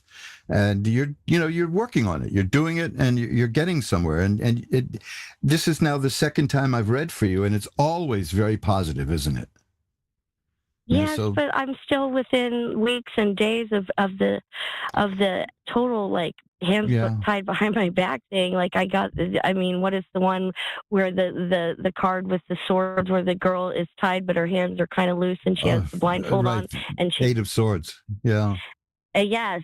So, but it's very resonant as to where I'm at with it, because I'm willing to endure the last part of this so I can stand up and break free or whatever. But the next card I have here is Strength. That tells me that you can handle it. You'll get through this. You're ready for these things. That's what the sword card, the 9 of rods is, that you're ready for this. You're prepared. So, I lost my mind and my body to find my soul, and it is the only thing that's become absolute in my life, and nothing else was ever absolute. Well, I'm going to, I have to run and get to another call, but I will stay in touch, and I will also light a candle to send positive energy your way. How's that? Absolutely. I appreciate you so much. Thank you for everything that you do and the words that you put out there and what you are, and your soaps I'm going to check out officially, because I get in these moments where I'm like, I can't absorb any more information, because I knew the minute I did, I'd get all these ideas to send you to hey, let me help promote you. Or we can go to my Twitter feed and you take a look at many of the ads I've got there. You'll see what I mean. And let me rephrase that, the announcements I have. But anyway, it's been great talking to you, and I look forward to talking to you again. Thank you so much. Bye now. And let's shuffle up the cards here, and we'll go to Lisa in Halifax, Nova Scotia. Hi, you're on with Reverend Elliot. Hi, Reverend Elliot. How are you? I'm doing well, mercifully. I'm actually feeling alive and human again. How are you doing? Amazing. I'm so happy to hear that. Oh, I'm doing well, thank you. Beautiful. I've recently had I'm sober as of 15 months now from good. Drug addiction and substance abuse. I've had a huge spiritual awakening ever since. February 29th, I had an out-of-body experience. That kind of made me come to the conclusion. Now, ever since then, I've been having mediumship abilities to the point I'm doing platform mediumship. Mm-hmm. And also, I've been kind of envisioning this want of writing a book. And I see just so much coming to fruition for me, but it's just the energy of everything that has happened so much into my life, with abuse and everything like that up to this point, that now it seems that the divine has placed so many beautiful people along my path up to now, the last 15 months, is so overwhelming with how much goodness there is. It's like I'm almost waiting for the shoe to drop. And So I feel like that's preventing me from taking these opportunities further. Well, I was just wondering if you might be able to help me. The card that I pulled while you were telling me this is the Empress, which tells me several things about you. This is a very creative woman, and I don't mean creative like in the sense of the arts. This is a person who can make things, although that's not excluded from it. This is a person who can make things happen. And make things appear and make things grow and nurture things. Many tarot decks show the Empress surrounded by fruit and vegetables and wheat, because that grows and that sustains life. And that is the card I got while you were explaining that you're a person who can nurture, who can make things happen, whose fertility is, and a lot of people think that only refers to having children, but no, this is a broader fertility. And the Hierophant is here, which is a card of religious authority, which tells me that you're a very highly ethical, spiritual person as well. So you've got great power there, and I think that you're going to be doing quite well. Oh, thank you. I think it's just when you lived a life of with so much, against you. Yes, and well, now in 15 months, you can literally manifest your life in the way that you wanted to, that you've never expected. Well, you're feeling the power that these two cards have, which is creativity and spirituality combined. And the next card I have for you is the Six of Rods. That's a card of triumph and success. So I don't think we need much more than that. It's you're going to be fine. And it's your own work it's your work that's doing it. There's one other card I got, which is also that makes three major cards. The card is Justice, because you are owed some justice for something somewhere that you don't have to go into if you don't want to. You know what I'm talking about, right? That there was injustices done to you. So there's going to be justice for you. That's right here. And the Eight of Rods tells me that it's coming soon. Okay, so these are good signs. So that may complete what you need, okay? Thank you so much for the encouragement. My pleasure. Call anytime, and you can always email me. This goes for anyone listening. You can reach me through Ask One Radio. You can reach me through my website. My email is asktarot@earthlink.net. And that shows you how long I've been on the internet with Earthlink. And, anytime you want, please just drop me a line, and I'll be happy to get back to you. Okay? Thank you so much. You take care. My pleasure. But good things are coming your way. That's the main thing. So hang in there, okay? Will do. Thank you so much. Bye-bye now. And we're all shuffled up. Well, now we are. We were sort of all shuffled up before. And Ada in Texas is on next. Hi, Ada. You're on with Reverend Elliot. Hello. Hi. How are you? I'm doing well. How are you tonight? I'm doing okay. Oh, good. What can I look at for you? I was just curious, if the situation I'm in will get better. Well, to explain to you, I'm having financial trouble getting financial help and support, and I was just wondering if anything good is going to come to help me my way. Yes. That's about it. I drew three cards here, and one is the Knight of Coins. The third one is the Knight of Coins. That represents the potential for money coming your way. The Knights are the beginnings of something, and there's money there. Also, the Nine of Swords was the first one I got, which tells me that there's a lot of sadness and sorrow lately. Is that what's been going on with you?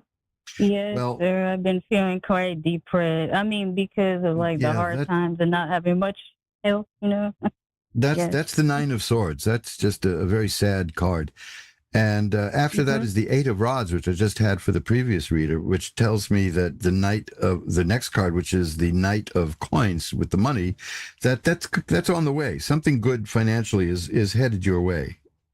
Now, wow. I've also got the Fool card here. The Fool is doesn't mean you're a fool. It mean that's a beautiful card. That means that the person getting the reading is the beloved of God and has great spiritual protection. If there was anything really bad in these cards, and that happens from time to time, that card would wipe it out. So you're going to be it's interesting to me now. I wonder. I've been doing this for a long time, and I keep getting good cards for people in trouble. And the only thing I can think about why that is, because statistically, you'd think I'd be getting a certain number of readings for people that say that your life is about to become hell on earth. You know what I mean? But I don't get those. It doesn't happen because if you're calling me or any other card reader, that means you recognize that there's something in your life that's not working well, and you want to look at the situation and do something about it. So if you can recognize really true. it, You're right about that. and if you have the willingness to do something about it, you're ahead of 99% of the people on this planet. So that's why I get so many positive outcomes. I'm going to pull another card here. Yes, it got the Ace of Coins, which is a card about money coming in. So you have the Knight of Coins and the Ace of Coins. That's very good. Oh, that's good news. Yeah. So I think things will be taking a good turn because you know what's happening and you know what you need to do and you're going to take care of it. How's that sound? So don't fret. It's going to be tough. I mean, of course it is. It's because in the whole history of the world, in the whole history of society, has anybody ever been cheered up by somebody saying "cheer up"? No, not really. All I know is you just gotta keep trying. Is all. I guess. Right. Because T.S. Eliot wrote once, all we can do is try. The rest is none of our business.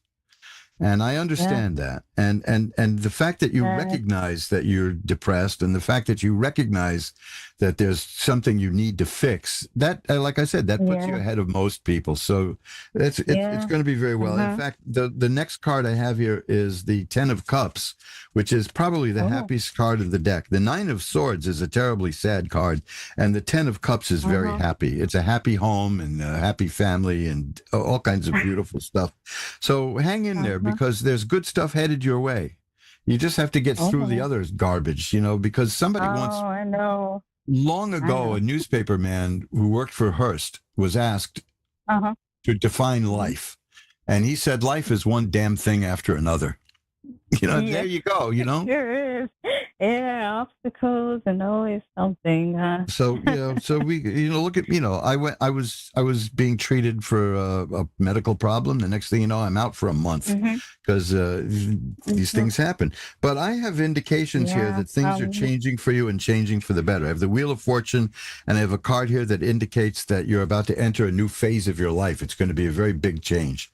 So, and a very positive one. So things are headed your way. You called me at just the right time because you need that encouragement because you're right near things changing. I really do. I appreciate your help and so if you feel reading the cards. If you feel a little down again in the near future, you can always listen to this or see this at Moonstruck TV, or you can hear it at AskOneRadio.com under the archives at Reverend Elliot's Magical Window. But take a listen to the May 21st show and listen to your reading because it's intensely positive. And even though it began with the saddest card in the deck. So the cards acknowledged that things are tough for you right now and then showed you that there's a bright future coming. I hope that helps you. Yeah, that made me feel a lot better. I've been feeling quite down. Good. Well, I'm glad. That. That's that now now if I had gotten a string of bad stuff here, I would have talked to you off the air instead of here. But like I said, I rarely get bad things for people. I almost never do. It's funny that way. But I firmly believe it's because the people who call here know enough to ask for some help. And that's it. So many people, they won't do it. Pride or stubbornness. Guidance, No, I just wanted some guidance. You know. According to this, you're going to be fine, and things are going to be moving your way. And here's the Makes me feel a little better. Here's the Nine of Rods, which is the card of experience. It's a person who has been battered around and learned from experience and came out more knowledgeable and prepared. So, it's a heavy price to pay, but I'm seeing good things here. So keep going, okay? Keep the attitude up if you can, because that's the attitude helps a great deal, okay? I appreciate it. I'm sorry I didn't get your name. Elliot is my name. Just Elliot. Elliot. Well, it was nice to meet you, Elliot. I'm Ada, and I appreciate the reading. You made me feel better. Thank you. I'm glad to read for you, Ada. I'll do that anytime. Bye-bye now. Bye. And let's shuffle up the cards. You're listening to Reverend Elliot's Magical Window, the sometimes show on Ask One Radio and Moonstruck TV. The sometimes show because I don't know. I can't plan sometimes. I would, if I had my way, I would like any ailments that hit me to hit me on a Thursday. That'll give me a week to get back in the saddle and do the show. It's annoying to me that I have to put my life on hold like that, and I get so itchy. But here we are, and I won't say as good as new, but I'm as good as it's going to get.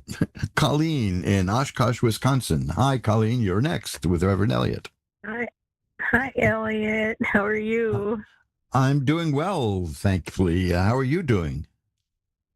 I'm doing well as well. Thanks for asking. Well, right? So what can I look at for you? What can I look at for you tonight? Is it possible just to see what comes up? Sure. Or do I need a question? No, you can just look at the cards. Let's see. The first card I have here, I had this earlier for somebody's justice. Do you have anything going on in a court, or you suing anybody? Anything juicy like that? Oh, no.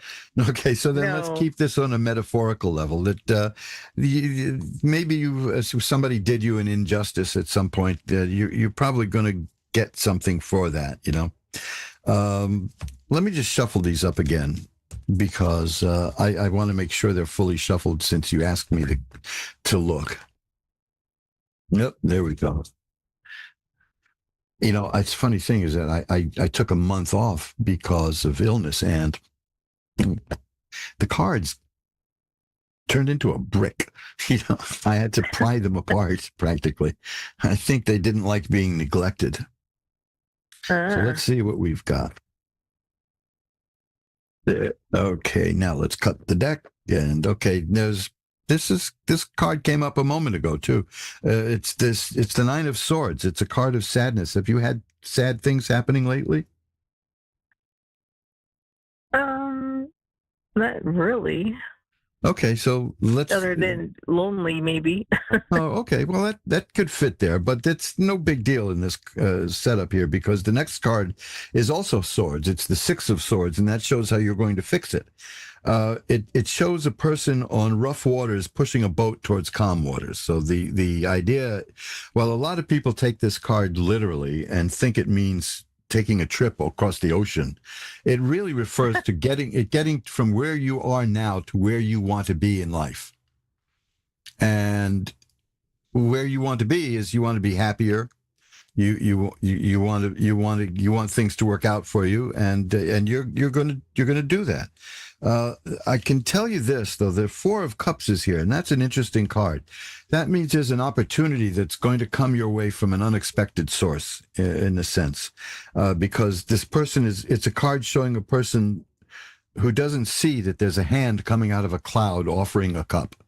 And cups are about the emotions and affairs of the heart generally, but overall, it's a card that says that you keep alert, because there may be something coming your way that will help you out from an area that you don't expect. Okay. And that will lead to great happiness. I've got again, I had the Ten of Cups a moment ago, and I have that here too. The Ten of Cups is a card of great happiness, just immense happiness. So let me just shuffle these up and cut it and see if we can get one more thing here. Because it looks to me like You can take care of yourself. Yeah, this card's come up 3 times tonight now, the 6 of coins. That's about getting money. So there may be money coming your way. I hope that helps. Couldn't hurt, right? Can't hurt, no. So there you go. I mean, it's a good reading that just says that if there's anything that's making you a little bit sad or is out of the ordinary, that you're going to take care of that. That's that 6 of Swords. That's you getting from where you are to where you want to be through your own effort. And so that's why I'm not concerned about that card, even though it's a pretty nasty looking little card. I don't think it means much in this. Because the thing about tarot cards, and this is where a lot of people who start with these go wrong, don't memorize the meanings from the little booklet that comes with the cards. Just also, along with that, keep in mind that it depends on the cards around that card in an actual reading. So this is good. This just showed a quick recovery in a sense. So you're going to be fine. You're going to do all right, I think. Okay. Good. I don't promising. I don't think that loneliness is going to be a problem for long. I think you look at that. Here's the Knight of Cups, and here's the 9 of Cups. Now those are about romance, and there's somebody's coming your way who may be very interested in you. That's the Knight. That's the arrival of something new, and the 9 of Cups is about being involved in something. I have to keep this as clean as possible. It's something so sensuous and good that people will be jealous of you. So there you go. That's a very good sign. So I think good stuff is coming your way. Okay. Okay. Well, thank you. My pleasure. Keep me posted. I'm always at asktarot@earthlink.net, or you can contact me through magic-works.com. You can contact me through Ask One Radio. I'm the easiest person around. Just Google Reverend Elliott's Magical Window, and you'll get me. You can't avoid me, okay? So stay in touch. Look forward to hearing from you again. Well. Bye-bye. Thank you. Bye-bye. Goodbye. Thank you. And we're all shuffled up now, so let's go right to, because we've got a few minutes left for a last caller. Brenda in Alberta. Hello, Brenda. You're on with Reverend Elliott. Hello. Hi, Brenda. Can you hear me? Yeah, I hear you. Yeah. Okay. Well, how you doing tonight? I'm good, thanks. How are you? I'm fine, which is a rarity for me, but Good. I'm feeling great. I'm getting such energy coming. It's very funny because when I started doing this, I didn't know if I could do it. Reading tarot, I knew I could do, but I didn't know that it would work through all the technology. It's filtered through satellites and through computers and through all kinds of stuff, and it works just fine. But what I didn't expect was the degree of energy I pull back from the people watching and listening. It's just, it's almost therapeutic, Maybe Right? if I had pushed a little I harder. totally understand where you're coming from. if I had pushed a little harder when I was kind of ill, I might have recovered faster. If I just did a couple of shows. You would have. It's therapeutic. So what can I look at for you? We're talking about me, but it's all about you tonight. So what can I look at for you? No worries.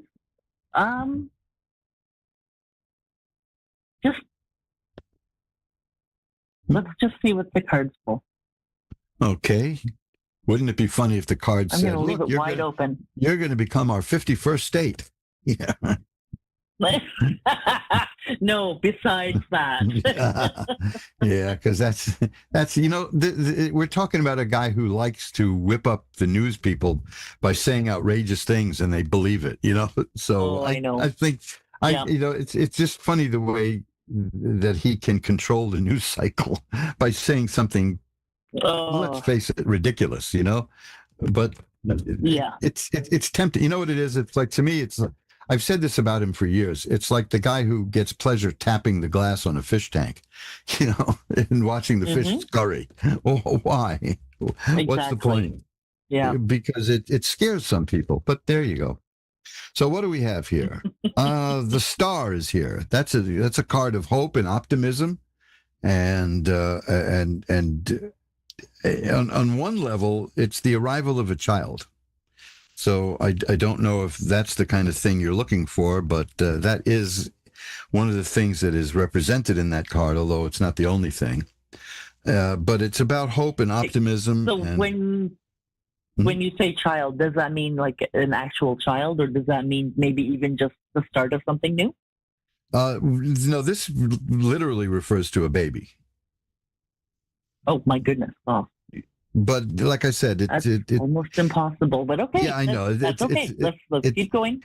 I think these were written for a time when when things are very, very different, But because it's a side thought in a sense, because there's a tree in the background and there's a bird perched in the tree, and that's always been assumed to be the soul of the child.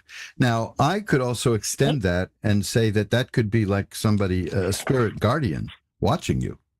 A lot of people feel that there's somebody watching them.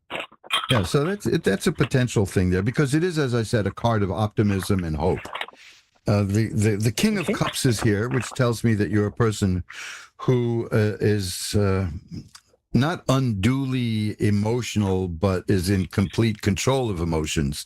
But I don't mean by control that you're like Mr. Spock, I mean, it's just that you can deal with your emotions like in a rational way, and that's very good. Something new is coming. That's the Ace of Rods. There may be a new work opportunity coming your way, or some new career opportunity, and that's followed by the Sun, which is a card of healing and health and happiness and growth. These are wonderful things. So this is awesome. This is a very good reading. It's filled with potential and possibilities. Here's the Queen of Cups. You have the King of Cups and the Queen of Cups. That's really good. And another rod card, the Eight of Rods, tells me that whatever is coming in terms of this career opportunity, or it doesn't have to be as traditional as a career, but it's an opportunity that you can probably make money out of. It's coming soon, and the Three of Coins tells me that it's going to be lucrative. Perfect. These are cards. There's the Four of Rods. These are cards of success. You have cards of success in terms of emotional life and business life and work life. See, here's another. I had this before too for somebody. The Ace of Coins. It's the appearance of money. So this is very what's the word I'm looking for? Dull in terms. I mean, it's just good success coming your way. It's good news. There's nothing melodramatic here. It's just you're going to do fine, and there's reason to be hopeful and optimistic, and things are going to move your way. Let me see if I can cut the deck and have something else here. No, see, now this is the Queen of Coins. You've got all these queens here. Tells me you're very powerful. And the coin cards, of course, that goes without saying. It's about money. The seven, I had this for somebody earlier, the Seven of Rods. That's a person who can overcome all obstacles and sweep them away. It's a beautiful card. It shows a person on a hilltop with holding a staff horizontally, while people just below are trying to hit with a staff, and all you have to do is swing yours and wipe them all away. So and the person's smiling. See, trouble is not. You don't let trouble discombobulate you. Let me put it that way, from what I see. Is that how you are? Yep. Well, that's going to serve you very well, because that's going to pay off again and for you. It is the Eight of Coins. That's money, and that's learning something new and succeeding at it. This is just very interesting stuff here. So it's good. What's going on is very good, and I see nothing, no speed bumps, no nothing. Here, I'll try one more here. There's the Knight of Swords. I had that just a moment ago. I'm getting the same cards over and over again, which is kind of odd, because once you shuffle a deck 3 times, it's statistically randomized. But the Knight of Swords is interesting in terms of new ideas. The swords indicate mental activity or strife. But given the nature of the other cards, I would say that in your case, this is mental activity. And it shows that you're seeing life in a growing way, new way. You're doing things differently, and it's working out very well for you. Do you feel yourself changing? Perfect. Yes. Okay, because Absolutely. I've noticed in my life the surest sign that I was changing was that I lost all my friends. And they'd come back and say, "What happened to you? You're a different person now." Now the funny thing is, there's a guy I know who tells me how different I am when we run into each other, and he's talking about when he knew me in the 4th grade. So now, I mean, look at me. It's been a long time since I've been in the 4th grade. If I haven't changed, then there's something really wrong with me, So there you go. Yeah. So I think you're growing, you're changing, and you're going to profit off of that, and you're doing very well. I mean, I'm just looking through the cards again, and I see the same cards. So there's no point in even continuing. I mean, the cards are saying we're done. No, self-explanatory for sure. Yeah, so enjoy it because good stuff is coming your way. Sometimes I kind of... Absolutely. Thank you so much. I wonder what would happen if I got some bad readings for people, but I've given up on that because I just don't get them. And as I explained earlier, I think that's clearly because people calling to ask a question are not going to be left helpless. They know enough to ask for help, so that's good. Well, absolutely. And I believe that what you're getting is like from love and light, right? So it's just a matter of delivering that, and it's just going to help a person. Beside, I don't see a card ever having to put a person down. No. Right? Like, I totally get that. Yeah, here's the Queen of Coins again. You see, it's fun. I shuffle them. I get the same cards for you. There you go. So we're done. That's good. Keep the money coming. The coin cards are there for you. That's for sure. But it's awesome. It's not. There's nothing here about grasping or greed. That's the good thing. Can I ask a question then? Sure. I've got 2 minutes left. What would you like? Yep. This new endeavor that I'm partaking in for this opportunity, is this the one that's going to help me work from home? The card that I was just referring to that you didn't get, you just got, which is the person clinging onto their money. So my answer to that is it's saying yes, but you'll have to manage your money very carefully to do that. Okay. Yeah, can do. So that's good. And right after that is the Queen of Coins again. You see, the cards are saying don't let that bother you because you're golden when it comes to the money here. This is so funny. Perfect. Anyway, that's a great high note to end the show on. Thank you. Thank you. My pleasure. Bye-bye now.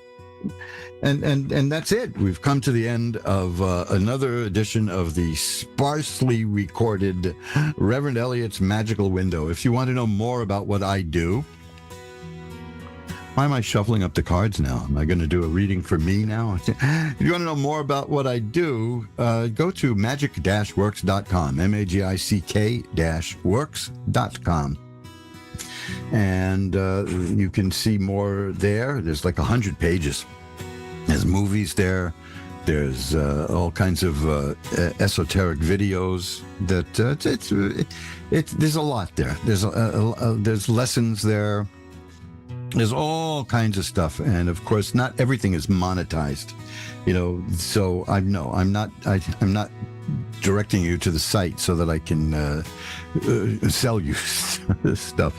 My background in sales is many, many years ago. I'm not interested in that anymore. But it's a fun site, as is mojoacademy.org, which we like to say there's a book there that will change your life. And check those books out because they're good. Mediumship was mentioned today, so you can look at that book, How I Discovered My Mediumship. It's a wonderful book. So I've got to run now. I'll be back again next week, the doctor's willing, and I'll see you then. Until then, remember, time flies. It's up to you to be the navigator. Bye-bye now.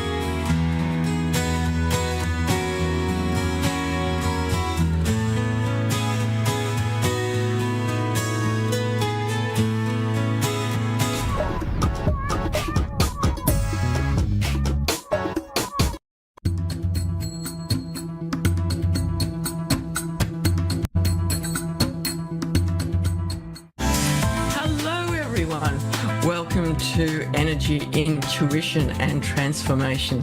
I'm Sue Williams and I welcome you all to my show, and I would like to thank those who reached out to me after my previous show, which was my first online, and congratulating me, just saying that the topics I had were very interesting, but I really appreciate the support, and I hope to bring you more interesting topics as the days go by. So today I would like to speak about something that is really dear to my heart, which is animal communication and using my energy skills to help animals if they're unwell, if they just need some emotional support. It's something that I've really found a calling for in past years. And I do find it sad when people are brought up to think of animals just as perhaps objects. They are sentient beings. They have emotions, feelings, needs and wants, the same as we do. And if you can just use your intuition, I'm sure that so many of our viewers and listeners are really tuned in to their intuition. If we can use that to help our animal friends, then we create just lasting and really deep connection with our animals. I'm very fortunate to have horses. I live on a property where we can have our horses at home, and they are such sensitive and beautiful beings. Of course, we all have, on occasion during our lives, dogs, cats, other furry friends and birds, fish, all types of species, and they all have their own personalities and they fit into our families in certain ways. And I'd like just to speak about those connections and how they fit into our families. Even if you are just a single person and you have a pet, you've created a family. It's like having your own, well, they're not really children, they are companions, but they are still family members. And I've dealt so much over the past few years with animals, mainly horses, definitely, but dogs and cats. My son used to have ferrets, which were very interesting little animals. They definitely had their own personalities. But also birds. We have budgerigars, who are very common pets in Australia. So my kids had budgies. They had their goldfish. And they do become part of the family.